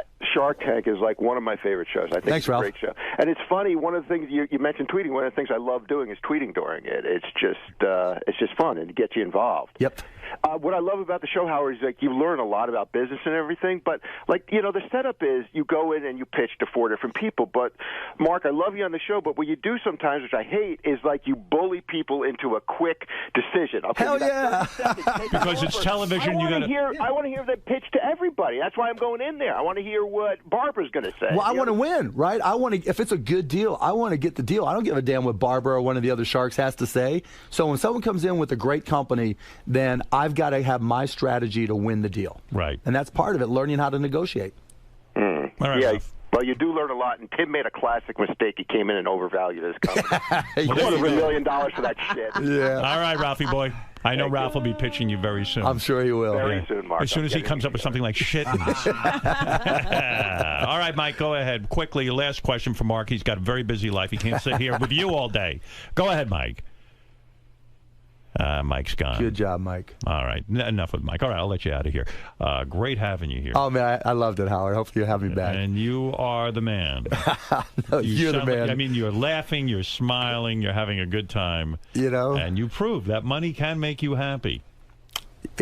Hey, we're the luckiest guys in the world. It doesn't suck. It doesn't suck is right. Do you ever yell at your father and say, "Look how easy it is to make money"? What the fuck was wrong with you, Dad? My dad, I just say wherever you want to go. Yes. Where did are your parents both alive? Yes. Do they work? No, not anymore. Did you retire them? Oh yeah. My dad used to do upholstery on cars. So if you had like a rip in your car seat, you took it to my dad. And what does it mean to retire them? You just gave them a bunch of dough and said, "Go enjoy your life." No, he's got a credit card. He just goes wherever he wants. Wow. Yeah, whatever he wants to do. He's 86.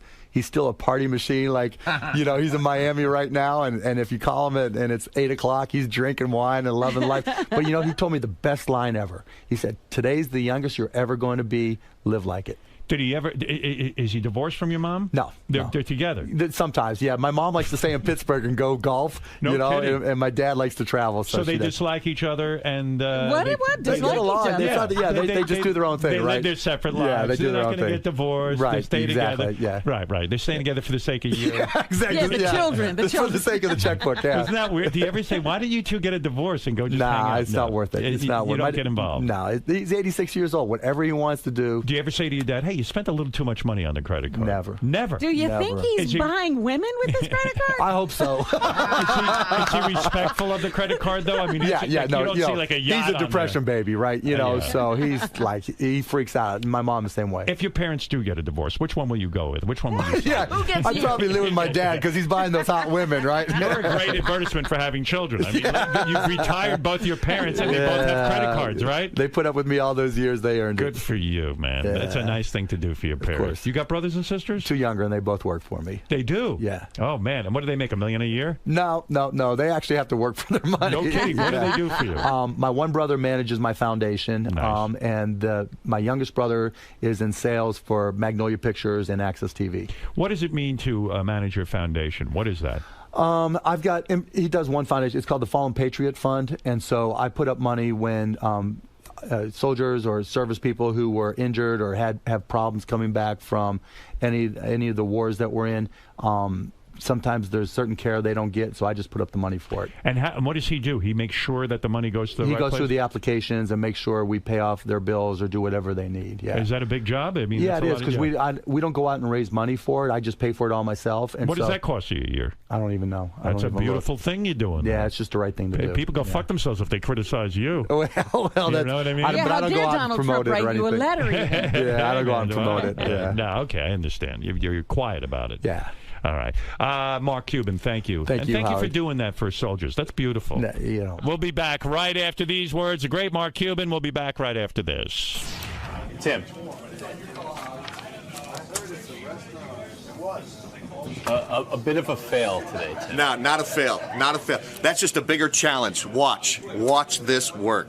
You attempted to make lemonade, so to speak, out of a very chicken sour shit situation. out of chicken salad, or chicken salad out of chicken shit. Have you officially let this incident go now that Mark has not endorsed your idea? It's a bigger challenge now. Now it's a bigger challenge. Now watch this work. Does this stem from the, all the flack you took for your unfortunate incident a few months ago? Are you trying to retool your image? Is this what this is about? No, this is about taking advantage of an unfortunate situation. Strictly capitalism. Exactly. Okay. I quit. Not green lit, but it's a yellow light. Exactly. It's a yellow light. They didn't turn it down, and a multi-billionaire loved this idea. Let me get a look at your Shittens. This is Shittens. Let me see. See? And I basically sewed together 2 baby wipes in the form of a mitten.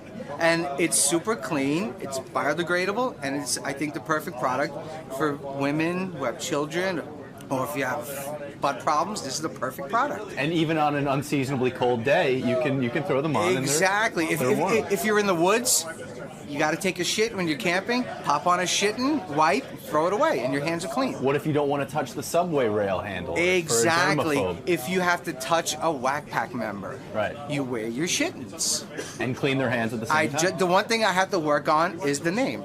That's it. I have to think of something else besides shittins, but there's something there. And some logistics, like, distribution and manufacturing. Exactly. Look, you can get, let's just say, if some celebrities can get clothing lines made in these third world countries, I can certainly get this made.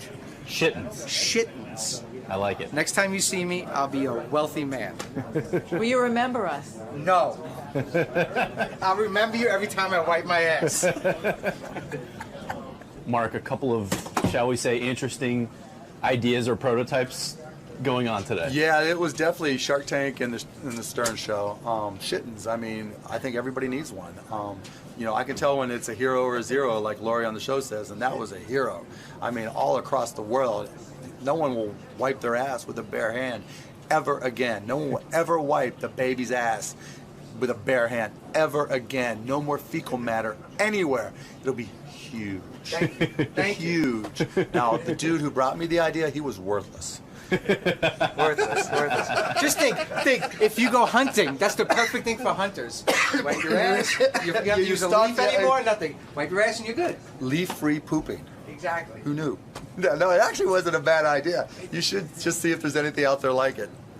There is stuff like it, but for computer wipes, nothing for the skin. Well, yeah, seriously. I mean, it's just one little change. And here people, it'll be tough to get them to change habits, but I mean, just like for dads who don't know how to, change diapers, the dad protector or something like that. Exactly. It's not a. I mean, I don't know what the competition is, but it's not a horrible idea. idea. They said the same thing about Post-it. Who thought about putting glue on the back of a piece of paper, on the back of a notepad? You should and I'm just reinventing the wheel. Why not? Right? Why not check it out? And then apply to be on Shark Tank. Seriously. You should. I will. I'll do it.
Hey, it's Mr. Skin. I'm here to do my 14th annual Anatomy Awards. I can't believe it's been 14 years, but I got to tell you, the list this year is fantastic, and I'm really excited to talk to Howard.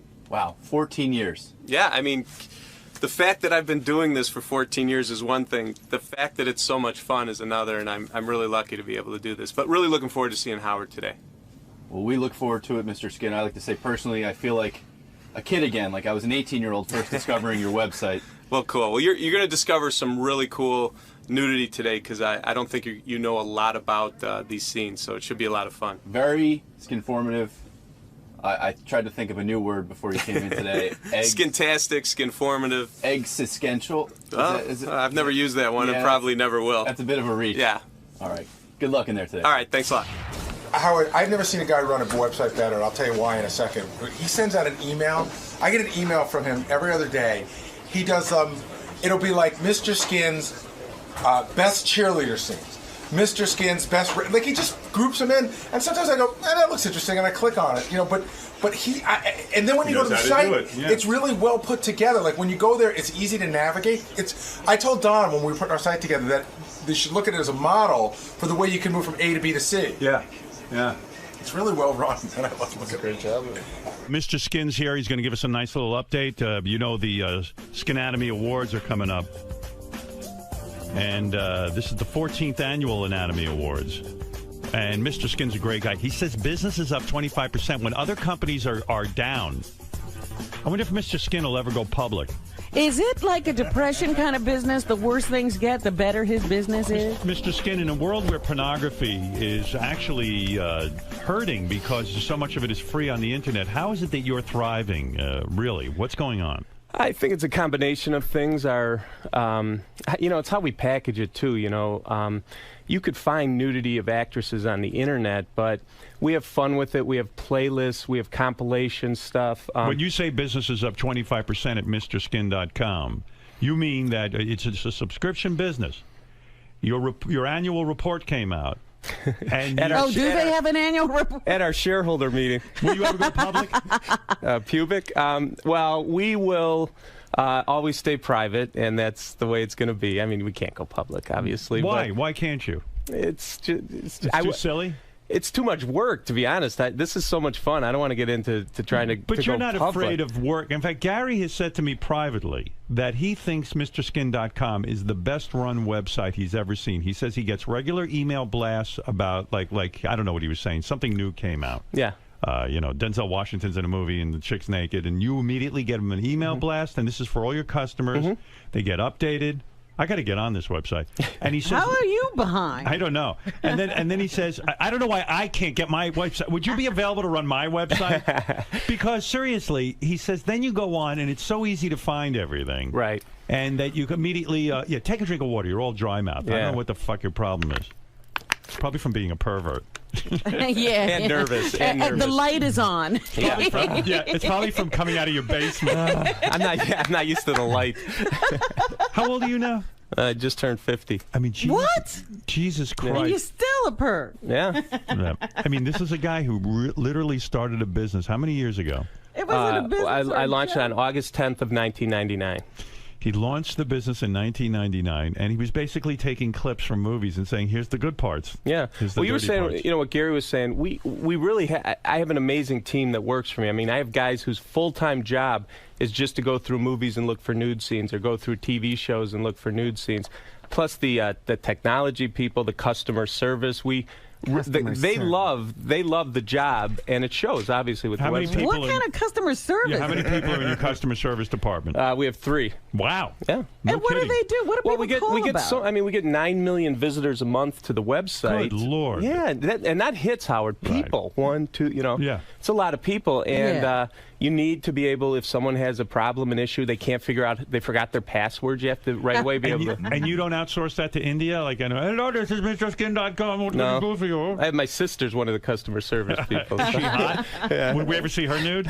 I don't think so. Yeah, she's what got is it, little Gary? kids. There's not a subject or category that he can't narrowcast. Like, I'll get an email the other day. It was just best scenes with teachers, right? So it's like teacher-student scenes. So, and then there's like 30 of them in a row. Right. But then they start to, I can't remember what you've done recently, but they just get, best cheerleaders, best black cheerleaders. It's just like he just keeps, and then, so if I see something, I just click it and I open it. Howard, I was, for some reason, I needed to find nude scenes with monks. Right. I searched our database for the word monk and pulled up every nude scene in the history of film with a monk in the scene. So we could do it. That's how good. How many did you find? Like 13. And why did you need to find that? I can't remember. We were doing some little project in the office, and I pulled up every monk nude scene. I wonder what that project was. But, okay, let me just first tell my audience, before you get to the Anatomy Awards, which is a big deal.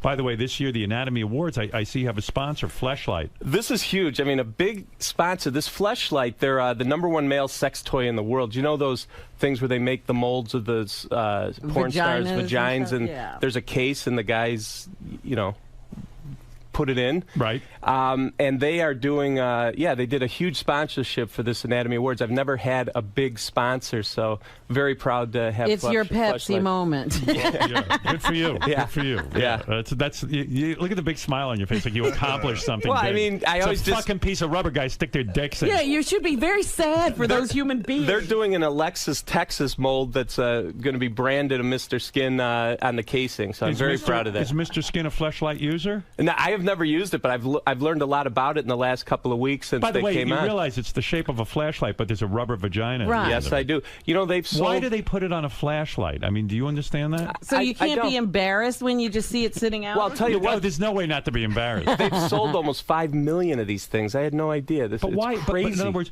when I understand a guy wants a fake rubber vagina to put his penis in. I've tried it myself. Not the fleshlight, but I've tried a fake vagina. I don't find it pleasurable. But why the invention of a flashlight with a vagina on it? I mean, the two don't seem to go. Like, why not a broom or a well, I telephone? think you could carry it around. It's easy to. But why? Does the flashlight actually work? Can you turn it on as a flashlight? Yeah, can you fix your car and look for things with it too? I mean, like, why that combination? I don't know. All I know is these guys have sold 5 million, so they know what they're doing. That's really all I could tell you. You know, I'm picturing like a terrible disaster, and I accidentally grab my flashlight. Yeah, there's a blackout. And my kids see it. I mean, it's unbelievable. So let me get this right. A couple of quick things before you get to the Anatomy Awards, because I have limited time with you and it's important stuff. A couple of announcements you make on your website. January Jones, who I think is beautiful, yes, will be getting naked in a movie called Sweet Water. Yes, it's my Skin Scouts were at the Sundance Film Festival and saw this movie, and guys have been asking me about January Jones forever. And she's never been nude before. She had a brief down blouse scene, nothing good, but this is a full-on shot, and she looks fantastic. Wow. Betty Draper from Mad Men. She's in the scene as well?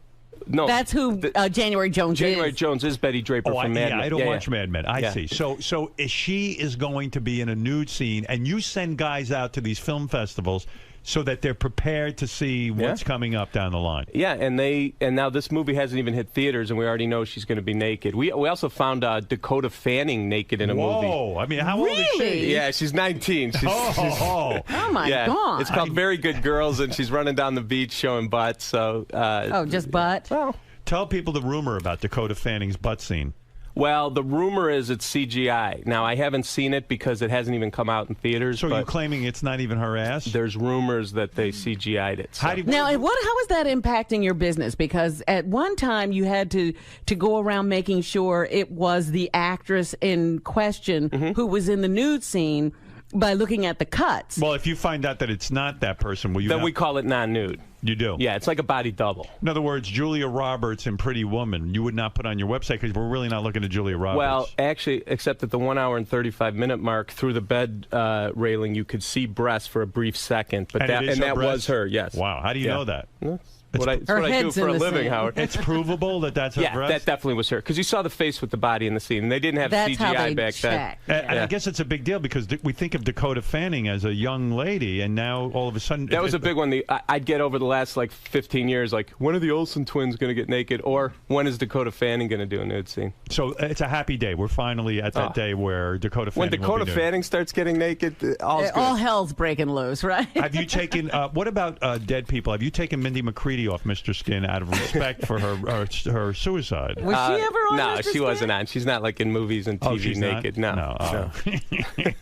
Are there people like Marilyn Monroe's on? I mean, you have dead. Well, Marilyn Monroe. I mean, And Mr. Skin is the perfect person to ask then. What is the time period by which you should not be having or masturbating to a person once they've died? What is the standard because there? I have the Mindy McCready video, and I'm still jerking off to it. Yeah, I don't know. I mean, I can't say. That's a tough one.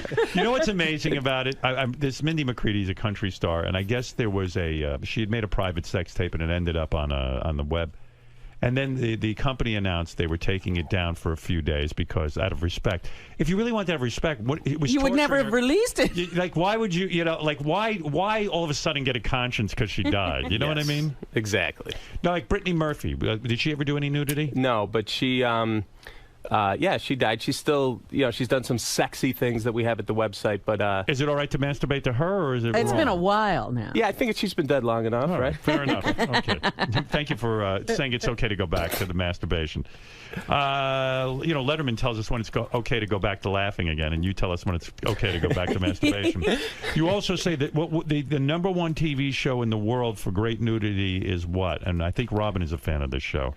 Magic City is great. That's a fantastic one. I don't watch that one yet. No, I thought Banshee is the one. Well, yes, that's a new one. and Banshee's a show on Cinemax. Cinemax is now doing original programming. Yes. Howard, in the pilot episode, this girl named Ivana Milicevic was in bed with a guy. The guy literally had his face in vagina in the very first episode, and it was just one of the most amazing nude scenes I've ever seen on television. Vagina? What an auspicious No, because his head's in the opening. way. But it was his head is in the way. Like, Do and you you see- can't fake it. It wasn't like, I mean, he was in there. Right. Yeah, it was an amazing scene. So is that scene up on Mr. Skin? Oh, yeah. Oh, yeah. Okay. So Banshee is a show we should be watching for Yes, nudity. it's a new show on Cinemax on Friday It's night. also a good show. Well, who cares? Yeah, and it's got Amish people. All right, let's get to some of the Anatomy Awards. This is what people wait for. We are talking to Mr. Skin, the Anatomy Awards, very exciting. And you can check out Mr. Skin's 14th Annual Anatomy Awards at MrSkin.com. That's where you not only see the Anatomy Awards, but you can see the actual clips that he's talking about. All right, let's go through the list real quick. Nudecomer of the Year. Yeah, now this girl is Ashley Hinshaw in a movie called About Cherry. Right. And she's a, Howard, you'd love this girl. She's a former Abercrombie & Fitch model. There she is. Yeah, and a nudecomer, our definition is someone that wasn't famous but does a great nude scene and becomes famous because of it. And Ashley Hinshaw is the winner this year. And like I those said, are real breasts. Oh, Surprised. yeah. I don't know her. Yeah, I don't know her either. Aren't her areolas too big to be Nudecomer of the Year? No, I think they're That's perfect. never a problem? Yeah, she's beautiful. It seems yeah. like a problem to Yeah, me. she plays a girl from a broken home who has to move to San Francisco to enter the porn industry. So it's a great movie. Wow. Let's go to celebrity nude debut. Now, the difference here is this is someone who was famous that had never been naked and got naked for the first time in 2012. And the winner this year is Nadine Velasquez, who you might know from the TV series My Name is Earl. She plays Catalina. She's on an FX show called The League. She did that movie Flight with Denzel Washington. Now, let's talk about this. Flight. Gary says this is one of the hottest nude scenes he's ever seen. Denzel Washington. lot Oh, of guys. yeah, that love scene. In the opening scene, when he's on the phone and she's just walking around completely naked, and it is really an amazing scene. A great nude debut because guys have been waiting for Nadine Velasquez to do a nude scene. All right, and she was really naked. Now, you say most muftastic Merkin, Gina Gershon. You know, Merkins are getting really big on TV because you got all these old shows like Boardwalk Empire and Spartacus and Game of Thrones where these girls have to do full frontal nudity, but no actress has full muff anymore, right? Right. So the guy who's got selling Merkins is making a killing. So, in other words, these are girls with fake pubic hair. Yes. And you give it to Gina Gershon and Killer Howard, Joe. this movie's so disturbing, Howard. There's a scene in this movie where Gina Gershon has like a bloody nose. Right. And Matthew McConaughey she's on her knees. He has a chicken leg sticking out of his zipper, and she's giving oral to the chicken leg. I've seen the movie. It was a good movie. Yeah, it was oh a my good movie. God, I saw it too. That was so disturbing I couldn't even put it in the Anatomy It disturbed Awards. Mr. Skin. And Gina looking good. I mean, she's no spring chicken anymore, right? How old is she now? She's up there close, probably like 47, 48. Wow, looking terrific. Yeah. Okay, let's go to a couple of Best Full Frontal. I was surprised to see who won this one this year. Who got the nod? There was a movie that came out in theaters in June called Take This Waltz. Right. And your friends Sarah Silverman and Michelle Williams are standing completely nude in the shower. And Howard, it's rare for an actor. Usually you start with maybe a nip slip or a little brief breast exposure. Full frontage in the shower. Yeah, Sarah's really naked, and so is Michelle Williams. My goodness. Okay, let's see. Now, I happen to agree with you. Best over 40 nude scene. You gave this good. to... You saw this? I sure did. It's a Okay, movie good. called The Sessions. Yeah. And yes. And you gave it to Helen Hunt. I thought she was terrific in the movie. Yeah. I can't believe she's not winning some sort of awards. It seems she's being overlooked. She's nominated for an Oscar. Yeah, but she never wins at the Golden Globes or anything like that. She's so fucking naked in this, and I was shocked how good she looked. Howard, she's 49. Look at how good she looks. Yeah. Now go to this category. Best chick with a dick. What is that? Oh, my God. Yes. Chloe Sevigny is on a TV series called Hit and Miss in the UK. Now, she's the girl that did Brown Bunny with the blowjob with Vincent Gallo. Right. She plays a tranny assassin. Yeah. And she's crazy. Like, she does the weirdest nude scenes. And in that's her real breast. So she's a real girl playing a guy with a dick. You got it. Very good. Well, what are the trannies going to do now that women are taking their role? And finally, the Lifetime Skin Achievement Award. Now, what does that mean, Lifetime Skin Achievement? Every year we honor an actress who, probably won't be naked anymore. And this year there was a girl that I watching cable TV in the 70s and 80s, always was a big fan of, and that's Sylvia Christel. Well, she died in 2012. She was only 60 years old. The story of us. Remember Emmanuel and yeah. Private Lessons and Private School. She's hot. Yeah, she It is. wasn't the story of O. It was Emmanuel. Okay. Yeah, so we did gave her a Lifetime Skin Achievement Award this year, Howard. She's probably very proud. Do you have an actual award ceremony, or is it just like, or you guys, just a bunch of you guys perving out in the basement? Mostly us guys perving out in the basement. Yeah, people would be throwing the awards at them. Rick, you're on with Mr. Skin quickly. He's very busy. Thanks, King. Mr. Skin, I hear there's a rumor Mila Kunis is going to be nude in an upcoming movie. And would you consider Emma Watson to be probably the one most anticipated person to get nude The now? Harry Potter girl? I think she grew up really You know hot. who's the #1 girl that guys want to see naked, and I could prove it because I know how many page views she gets at our website? Jennifer Love Hewitt. Really? Yes. Why?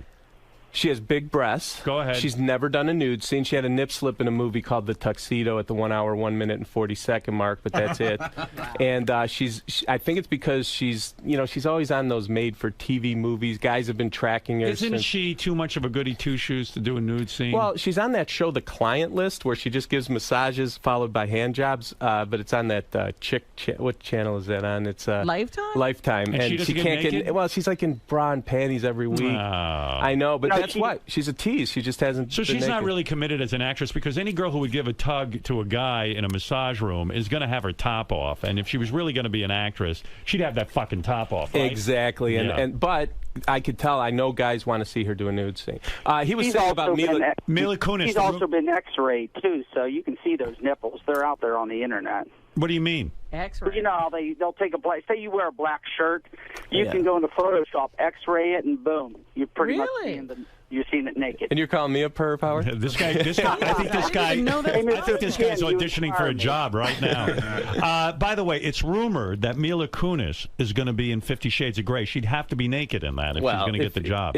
I'm hoping that happens, but we don't know yet. So we'll see. I smell subscriptions going up if she's nude, right? And she's another one guys ask me all the time. I mean, in that movie Friends with Benefits, it was a body double, and she has such a great body, you'd think she'd show it, but we'll see. So what about Kristen Stewart? Because I heard that her nude scenes were leaking. Well, she's in the movie called On the Road, based on the Jack Kerouac book, and Right. she's in the back seat of a car, and you could see breasts, and it was her nude debut, which is exciting because guys, she's one of the biggest stars in the world. Right. And it was exciting that she did her nudity this year. So, yeah, she's been naked. So another one bites the dust, Howard. It's really hard to look at you sometimes. All right, listen. Congratulations, Mr. Skin. Thanks, Howard. Mr. Skin and the Anatomy Awards, of course. You can check the 14th Annual Anatomy Awards at MrSkin.com. This is a very accomplished man. Gary says he has the best run website on the internet. And that means a lot to me. I appreciate that. Your fans are many, Mr. Skin, and thank you for providing this service. A lot of guys love it. And congratulations on your biggest year ever. Yeah, thanks, Howard. Thanks for having me again. And the fact that he had a sponsor. Oh, the I know. Fleshlight. Yeah, way to go. Fleshlight came through. That's really cool. Next year, Coke and Pepsi. All right, we'll be back right after these words. Thank you, Mr. Skin. Thanks. Yeah. Mr. Skin. Yes. Always very skinformative. Yeah, 14 years. I really, truly can't believe I've been doing this for 14 years. It's amazing. This organization came from humble beginnings. Yeah. Well, when I started, it was just me and a tech guy. That was it. And that was in August of 1999. And now we have 35 skin employees and, get 9 million visitors a month. And the fact that this is what I get to do for a living is really the amazing thing. Two perverts with a dream. Well, hey, you know what? There's a lot worse things you could be doing for a living. Absolutely. When Howard calls you a pervert or says, "Wow, man, you're way out there," you seem to wear that as a badge of honor. You know what? As long as people that are listening are having fun, I could take it. And Howard has been so cool to me. In fact, I mean, quite frankly, the reason my website's so big, I owe to this show and all the great publicity I've gotten on this show. So call me whatever you need to call me. It's totally cool.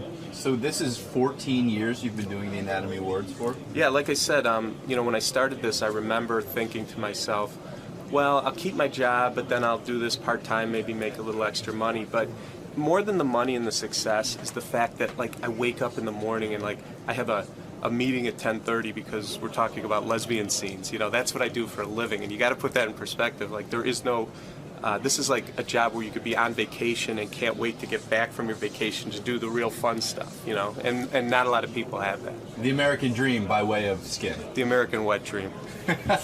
First of all, let's play the Eric the Actor either or game. I think everyone will have fun with that. All right. And I think you'll have fun with it. And let's face it, we're after our own fun. All right, here he is, Eric the Actor, as he is known. And you have to do either or, Robin. Here we asked Eric the Actor, for example. Would you rather walk or be a millionaire? Now, I would think Eric would rather walk. I would hope. Right? Yeah. Here's his answer. Of course. Yeah. Let's see if this gets harder. Diana DeGarmo or Kelly Clarkson? Kelly Clarkson. Kelly Clarkson. Kelly Clarkson. Of course. Speaking of Kelly Clarkson, all I wanted to say is Clive Davis wrote a book. The guy's a billionaire record executive.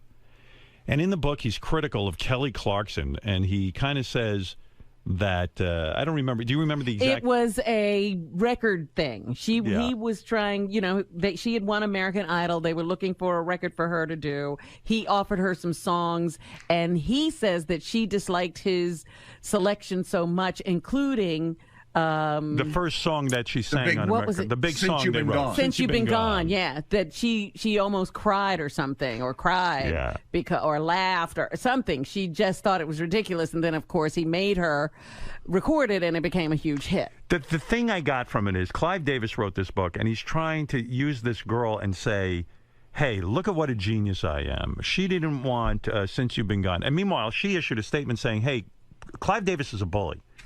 That he is claiming this. She goes, well, I see it a whole different way.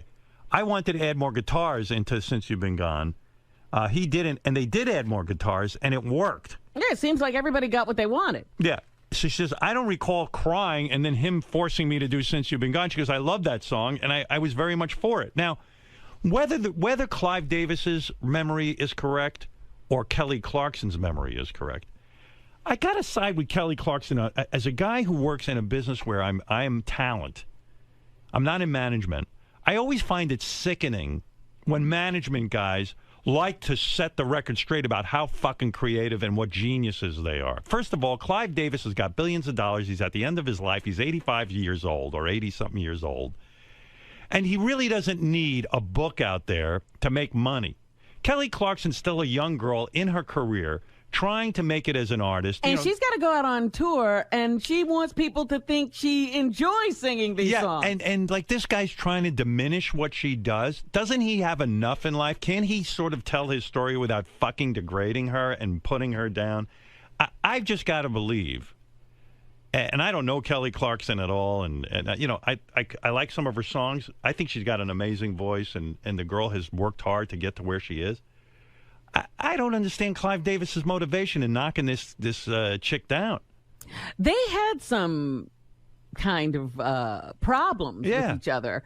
You know, I know that one of her albums, she decided she wasn't going to, you know, take his advice and go with him, and then it didn't do as well as the other albums where he had input, and I think he's still pissed at her for wanting to be an artist and making some of her own decisions. He should shut the fuck up. It's not becoming. He's 80 years old. Some of the things he's taking credit for, he really should just hide. Yeah. You know, making Barry Manilow sing those awful songs. I wouldn't brag about that. Well, they made a lot of money. That's in his book. That's big. all he cares about. I care about music. Well, you'll never make any money. That's so probably true. Yeah. But my point is, good Lord, I wouldn't tell anybody I was responsible for Barry Manilow's but that's just success. the point. Clive Davis is brilliant at picking, you know, I'm sure he's had as many failures as he's had hits, but he is brilliant at saying, like, hey, maybe Barry Manilow would be good. Barry Manilow even objected to some of these songs, and he goes, no, sing them. But, you know, and that's his genius. He doesn't need to build himself up by taking Kelly Clarkson apart. And, you know, the other thing about it is that this guy's... Listen, in my own career, I've worked for people, powerful people. They ain't the ones sitting and writing the jokes. They ain't the ones laying up at night, sitting there and making the show popular. Trust me. Some of them actually, well, I don't know. And some of them actually fucked me and slowed me down. In fact, I'd say almost all of them fucked me and slowed me down. They were like speed bumps. Yeah. I can point to each one of them and tell you their failures, but not all of them. I should be fair. Right. But the best ones were the ones that stayed out of my way and understood what I did. If one of them came out with a book and said, "Oh, I did this and I did that," I'd say, "Fuck you." I mean, I'm the guy who sat there and said, "Screw it. I'll set up my own clock. I don't need a program director. I'm going to sit here and talk. I'm not going to play any music." I mean, I did it all. If any of them came out with a book about some bullshit that they did, knocking me. Well, the idea that Pig Virus sells himself as the guy who can handle personality talent because he worked with you is crazy. Handled me really well. But anyway, I found it a little bit obnoxious. And by the way, in the book, too, Clive Davis talks about that he's bisexual. Yes. Which, again, I have no gaydar. I had no idea this guy was. That wasn't even an issue for me. I was like, who cares? Even after he said it, I was like, who cares? By the way, who wants to hear about an 80-year-old guy with his balls hanging down to his feet? Right. You know, he can teabag his lover without sitting down. Those balls are like right on. I was like, I actually don't want to know.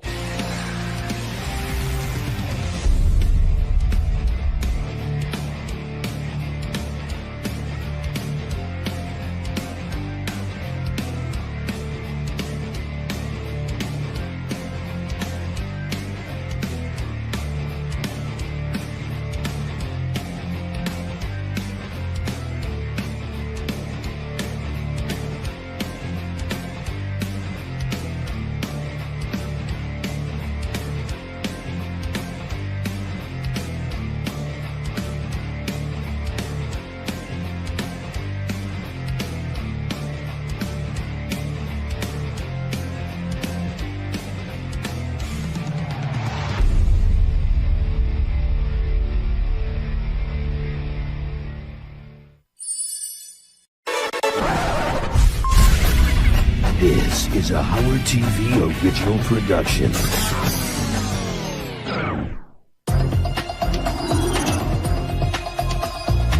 You view your life as wonderful, don't you? Yeah, it is a wonderful life. What is this? It's spit. Lieberman, you motherfucker! Life can often be measured by its many twists and turns. But for Jeff the Drunk Curro, his journey can be defined by just one, a swerving, booze-filled car ride that occurred nearly 3 decades ago. In the years that followed, Curro has stumbled and slurred his way through some very hazy days, often centered around phone calls to the Howard Stern Show, made from the cozy confines of his prefabricated home in upstate New York. But when the fleeting conversations with Howard and Robin end, what keeps Jeff Anthony Curro's life on hold? Is his sedentary existence the result of alcoholism, indifference, or quite possibly, as he believes, divine intervention? After making the 160-mile trek from New York City, we found Jeff doing what he does best, waiting for his Stern Show number to be called, waiting in what he calls the last trailer on the right. Just 25 miles outside of Albany, Bern, New York is merely a 6-pack away from the state capital. But with its meandering roads and sprawling late autumn landscape freshly painted with the first coat of winter, it was easy to forget about the big city and become lost in the serene beauty of Jeff the Drunk's hometown. Yet as I neared the little box on the hillside where Jeff resides, I knew the placid countryside was simply the calm before the storm.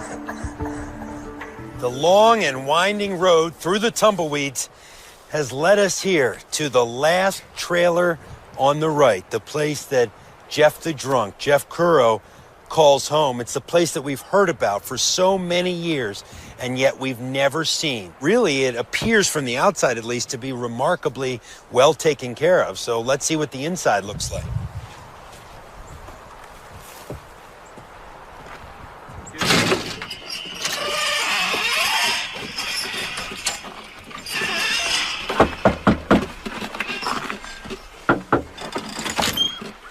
Jeff, how you doing? How you doing? What's happening? Welcome to I'll my shake this hand. lovely abode. So smells like smoke in here. No. Have you been smoking? I have. Cigarettes or weed? Both. Cigarettes and weed? Yeah. This morning already? Yeah. All right. With my senses already overloaded by smoke, I tried my best to get my bearings and have a look around the dwelling he's called home for 7 years, soon learning about Jeff's athletic past. Did you play basketball as a kid? I did. My mother made that. Your mom made this for you? Yes. So this is you? Yeah. Wow. And those are the colors of BKW, my old alma mater. So you played ball in high school? Yeah. Wow. Mm-hmm. Were you a forward or what? Yeah. Were you good? I was all right. You got any tape up? Man, it's dusty over here too. Yeah. Yep, the white glove test. Fuck. Despite nearly a decade of dust covering his living room, the rest of Kuro's common areas were surprisingly domesticated. A semi-organized kitchen featuring a dwindling beer supply soon gave way to a semi-stocked fridge, which also featured water bottles filled from a nearby well. But it was the debauchery-filled dining area that truly caught my watery, smoke-affected eyes. What's this, cigarette tobacco? You roll cigarettes? Yeah. All right, well, you'll show us a little later. You roll joints too? Yeah. So you roll your joints and your cigarettes right here? Yeah. I wanted to know more about Jeff's table of vices, but first, I needed to explore the room where the always amorous Kuro makes magic happen. Has a woman ever been in this bed with you? Yes. When? I would say about a year ago. What was the story? How did you meet her? How did you end up back here? Just some bitch. A fucking dumb bitch. Well, where did you meet her? I met her. It's complicated. But a year ago, she was in your bed. What Yeah. happened that night? Oh, I ate her out. Drinking? Were you drinking first? Yeah. Yeah. Sorry, I'm laughing. It's funny to describe it just like that. Yeah, well, you know. So, what does she look like? She's a liquor.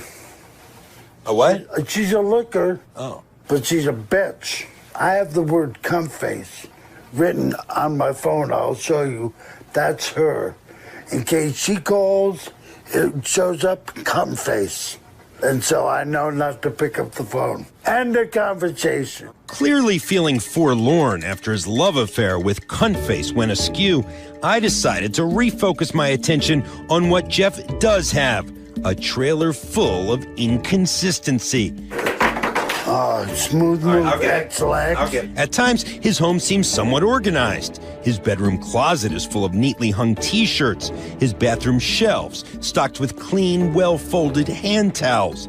Yet at others, Kuro's living space shows like some sort of hungover homage to his lifestyle, with walls full of holes and fire code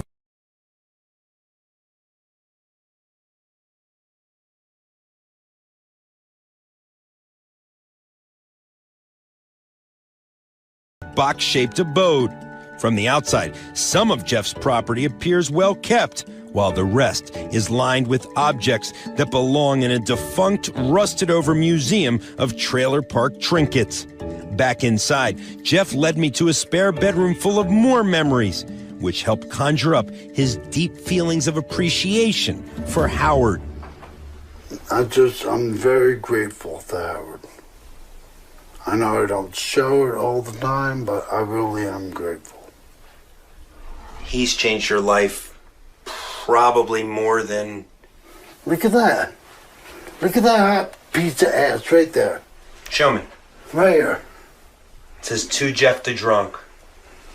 Jennifer Nicole Lee. I got bitches from Miami sending me pictures of themselves half nude. You view your life as wonderful, don't you? Yeah, it is a wonderful life. I got a lot of good friends that help me out. They mean a lot to you. They do. And the radio audience means a lot to you. Yeah, it does. They do. Immensely. In the midst of so much dust and clutter, I was shocked to learn that Jeff the Drunk actually cares about his cardiovascular fitness. So is this an exercise bike? Yeah, my buddy Bruce picked it up for me at the dump. Do you use it? Once in a while. Hop on, let's see how you exercise. Show me. Well, Do you really use it or no? I do, but I usually use it like in wearing shorts and stuff. Oh, okay. Kuro's exercise bike is a perfect metaphor for his life, as he oftentimes expends all of his daily energy without really getting anywhere. But as my tour labored on, I soon found out there's a lot more to Jeff than just smoke and dirty mirrors. I thought of this poem like within one day, and I wrote it down and engraved it in this piece of wood, and I gave.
She would say to you right now if she were here?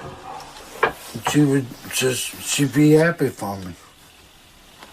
You know, that I'm doing this on my own. I don't get no help. Except, like from SSI, but. With a rhyme scheme reminiscent of classic Ronald Mundesque prose, I was touched to learn about the softer side of Jeff, and I was eager to sit down at the kitchen table to try and get to the core of his smoke-filled existence. Take your jacket off and sit your ass down. All right, let's chat. So, you sit here every day and roll cigarettes? I do. Yet just as I was about to receive a demonstration in cigarette rolling technique, I was met with a regurgitated example of smoking's many ill effects. What is this? It's spit. It's a container full of spit? Yeah, I keep it next to my chair. I keep one here, too. But why? Because I don't want to get up just to spit. But you don't chew or anything. No, but I smoke and I cough and I spit. I have loogies that come up deep in this shit. That is so disgusting. Can you move that, please? Sure. How do you... Thanks. When do you dump this? Whenever it gets full. I mean, how old is the spit in there? Probably like less than a week. Oh, less than a week? Yeah, I do. I empty it out every weekly. Hoping to put an unexpected phlegm sighting behind me, we return to Jeff's nicotine expo. Jeff, do you mind if I move this spit cut a little? Move it. It's very disgusting. You can empty it if you like. No, that's all right. So, talk me through this process. What are you doing right now? I'm packing the tobacco in, and that seems to be nice consistency. And I call it a nipple. Put the hole on the nipple. Oh, well, that's a full cigarette. You gotta get an empty one.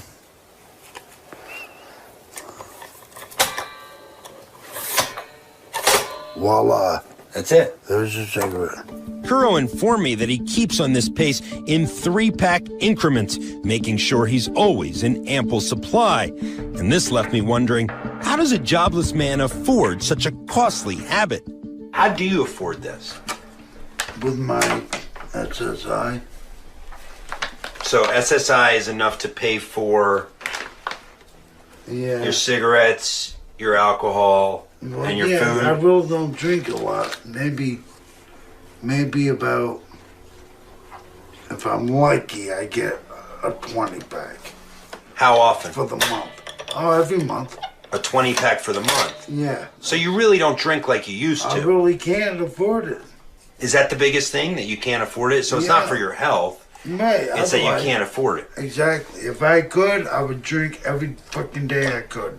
So, it really, in the long run, this is best because all I was working for when I was working was to keep gas in my car, to keep insurance, and that's gonna be sky high now. I couldn't help but think that this table is a microcosm of Kuro's life. His vices, his supplies, his satellite radio, all at his brown fingertips. Nearby, I spotted a picture of his parents, leaving me curious as to how Jeff's love affair with booze all began. When did you start drinking? I would think, I'm trying to remember, my father had Black Label beer, I remember, in my old house.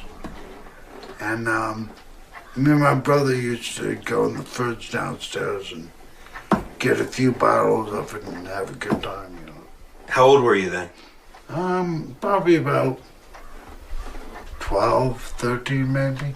The name Jeff the Drunk, was that a moniker that you were happy with? Yeah, I was okay with that.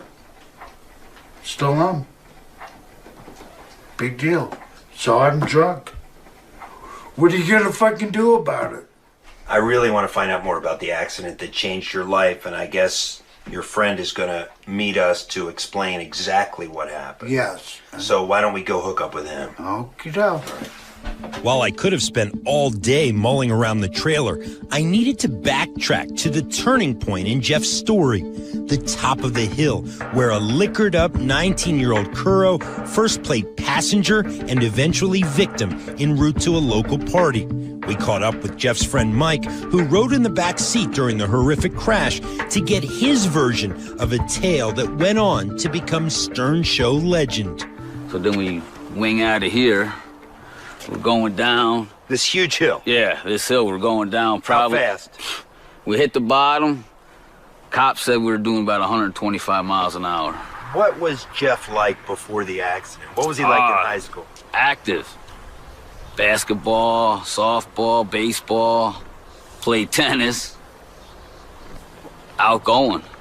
So this is where it all developed, but why don't we go and see the actual site of the crash? All right. Okay. Yeah. All right. As we traveled down the steep tree-lined path to the site of Jeff's near demise, I couldn't help but note the symbolism in what ensued after Kuro spent a somewhat innocent afternoon drinking beer and playing horseshoes.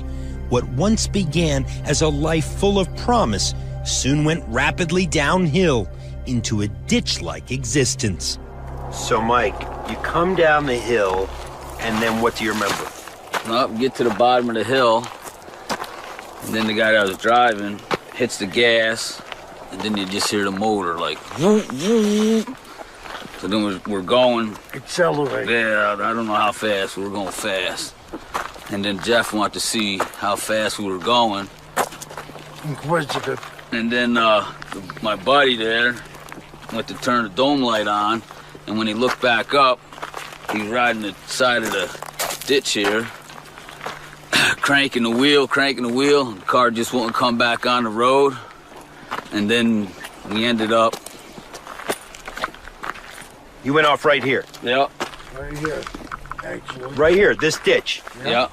It was at this point, Mike alleges, that the stunned, shell-shocked driver attempted to floor them out of the ditch, inadvertently striking a roadside concrete culvert, which, as local police officials estimated, sent the car flying 50 to 75 feet in the air, and a young Jeff Anthony Kuro crashing through the windshield. And what do you remember? I remember waking up in the hospital about a month and a half later. So you don't remember going down here? Squat, no. And then what did you do, Mike?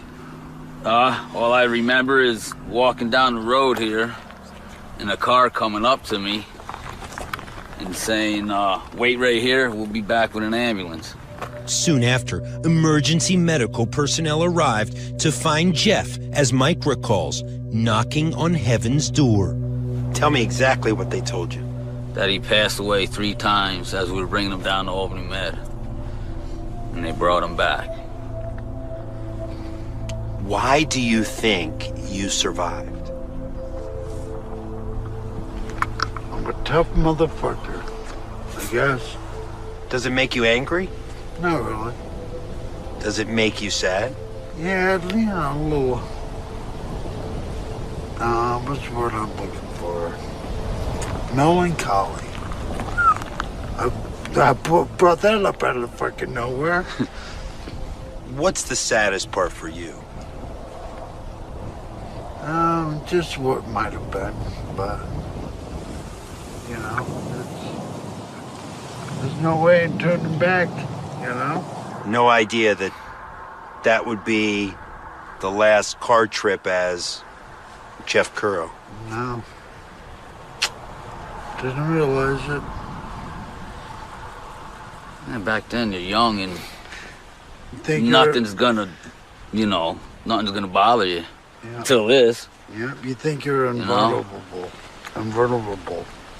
You know what I mean? As I attempted to digest Jeff's somewhat blasé attitude toward this climactic moment in his then young life, I implored him to turn toward the scene of the crash, hoping that he would finally decide to confront his past head on. Who do you blame?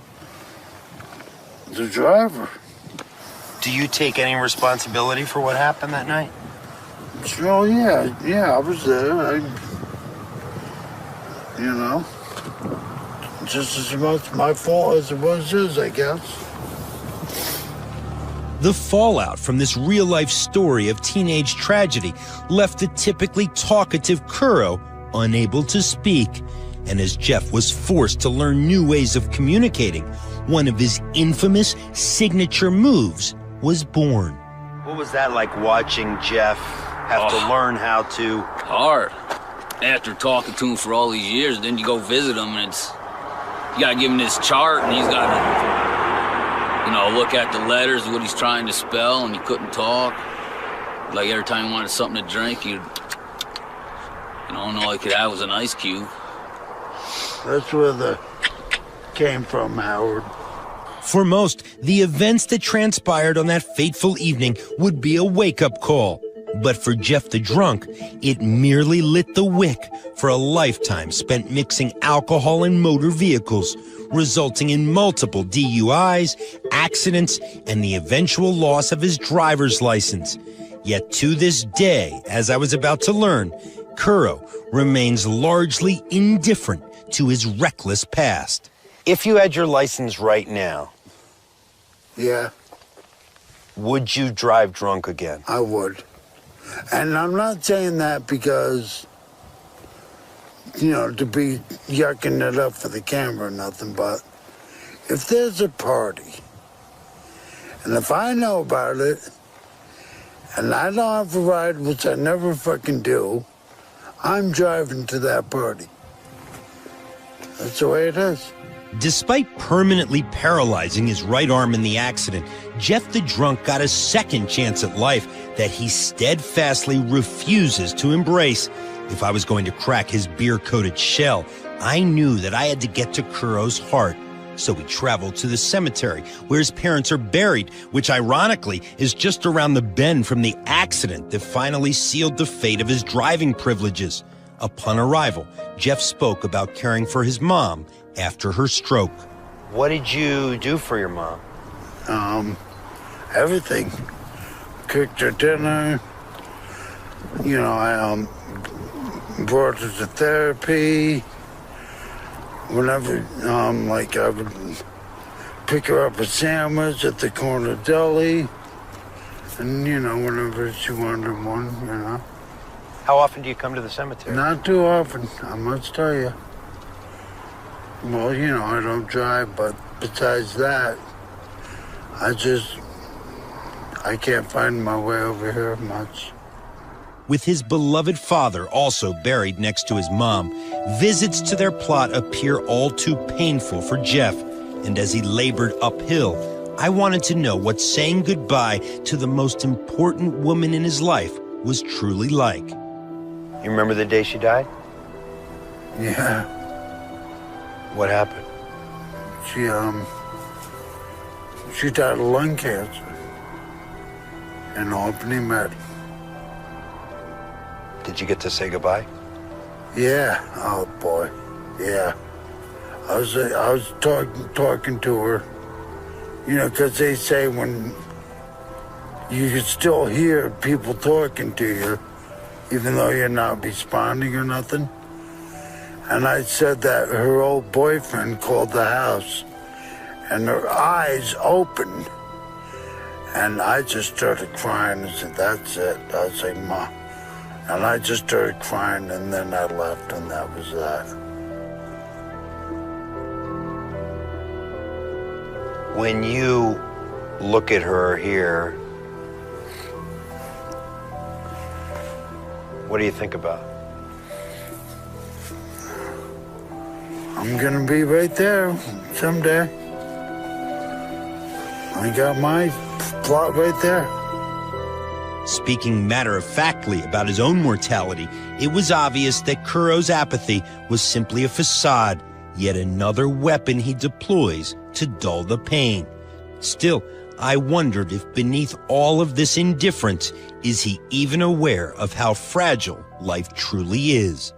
You've been so close, in many ways, to... Yeah. Do you think you'll be more at peace when you're there than you are now? Probably. You know? As the conversation inevitably turned back toward his mother, Jeff told me about the joy she got out of her son's affiliation with the Howard Stern Show. Why do you think she liked it so much? Just, she thought it was neat that I was on Howard. And like, whenever I get mad at Howard, I say, oh, fuck you, Howard, and hang up. She say, you be good to Howard. Did she feel like Howard made you important? Yeah, I would say. Made you relevant? Right. Gave you an identity? Yeah. That maybe you otherwise wouldn't have had? Right. Very much so. Amid the somber undertones of the graveyard, I learned that Kuro grips tightly to his Jeff the Drunk nickname because of what it represents, salvation by way of the Stern Show. From this, I wanted to know if he feels that his radio role is somehow part of God's grand plan. I believe that people with good intentions wrote a book called the Bible to keep everybody in fucking line. That's how it is. You don't think God had a role in the fact that you survived? No, boy. That's a touchy question. I guess. I don't know. How can I do that, though? How can I rightly say that? Do you want your gravestone to say, Jeff the Drunk Kuro? Yeah, but I don't think they'll do it. They'll do whatever you want. Yeah, I don't think they'll do that. But that's how you'd like to be remembered. Yeah, sure, why not? After so much time spent waxing existential, the mood needed to be lightened, so we weaved our way through the woods, eventually stumbling upon Jeff's favorite hangout, the Shell Inn. From the parking lot, where a classic Kuro tumble once split his nose wide open, to its neighboring back roads, where he claims to have had many a one-night stand in his car, this roadside bar is certainly central to Jeff's pleasure center. Inside, we caught up with his longtime pal, Ed. What do you think of this guy? He's all right. He really is. Especially when he's sober. Thank you, Ed. How do you know he's sober? Oh, you'll know when he's not. Happy hour, like many of Jeff's days, usually starts off simple, with a beer and some one-arm pool. But soon, Kuro's magical recipe, 3 beers and a doobie by his estimation, eventually kicks in, and his Jeff the Drunk persona is soon to follow. You gotta throw that in, bitch. And as I sat down with a female friend from high school, I learned that Jeff had drinking buddies long before he ever entered a bar. He just used to share drinks on the school bus.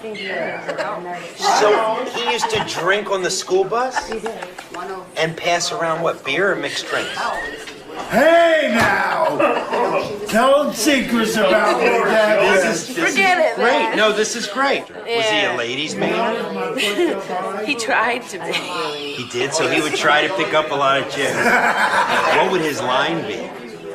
I honestly don't remember. Something like, hey baby, come on, want to go with me, or something like that. You know, But you were smart. You didn't. I just smiled and said, you know, I might say as a friend, I love you, but no thank you. You know. With dusk as his backdrop, Jeff continued to lather his brain in Bud Heavies, and I decided that after a long day together, we should both blow off some steam with a little help from the Shell Inn's favorite stress reliever. You want to watch this?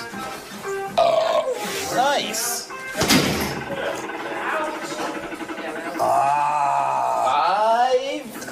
587. Come on. Sandbagging bitch. 587, Jeff. Come on. You're a sandbagging bitch. 587. I ain't gonna beat that. Yeah, you are. What's my old one? Act like this is the girl who calls your caller ID. The cuff face? The cuff face.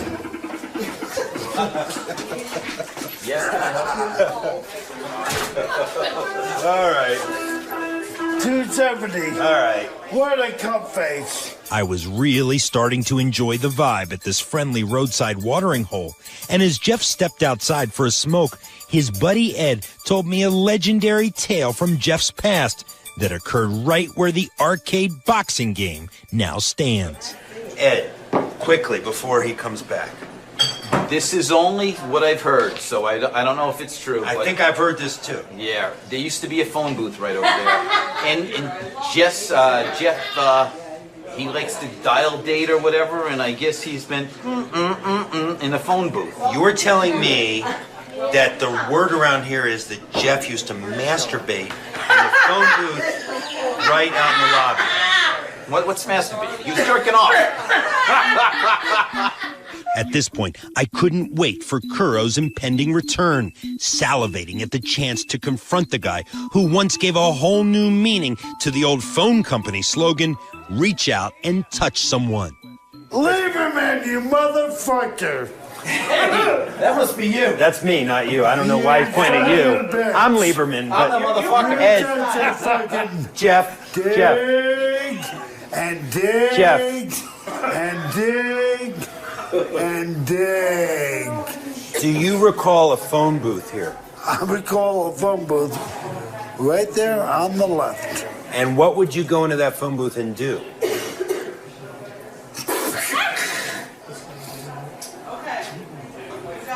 I am not speaking to you anymore.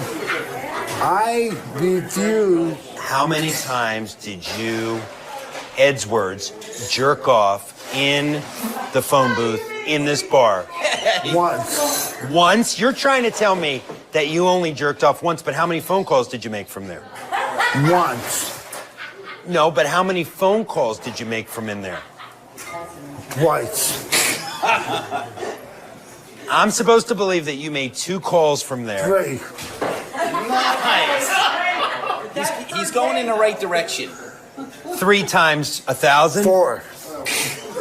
Okay? How would you? That's it. You weren't thinking of the other patrons in this bar, were you? Well, they all knew Just- they stayed away from the phone booth. Yeah, they all knew what was up. So- my cock. Okay, I gotta get my beer. There you have it. While riding shotgun through the aftermath of a life forever changed by a single car accident, one thing became painfully evident. Jeff Anthony Kuro is not searching for a former clarity. Instead of wearing Jeff the Drunk as a crown of thorns, Kuro embraces the nickname, proudly donning it outwardly like some sort of boozy badge of honor. Whether it was destiny or random chance that sent Jeff flying through a windshield, eventually leaving him permanently affixed to a chair at his kitchen table, I truly believe that Kuro's ultimate fate still rests solely in his fully functional left hand. Yet, if he so chooses to sit idly by, wondering what might have been while engulfed by clouds of smoke, he'll always have his Jeff the Drunk moniker to stumble and fall back on, until one day, when he takes it with him to the grave. I'm John Lieberman.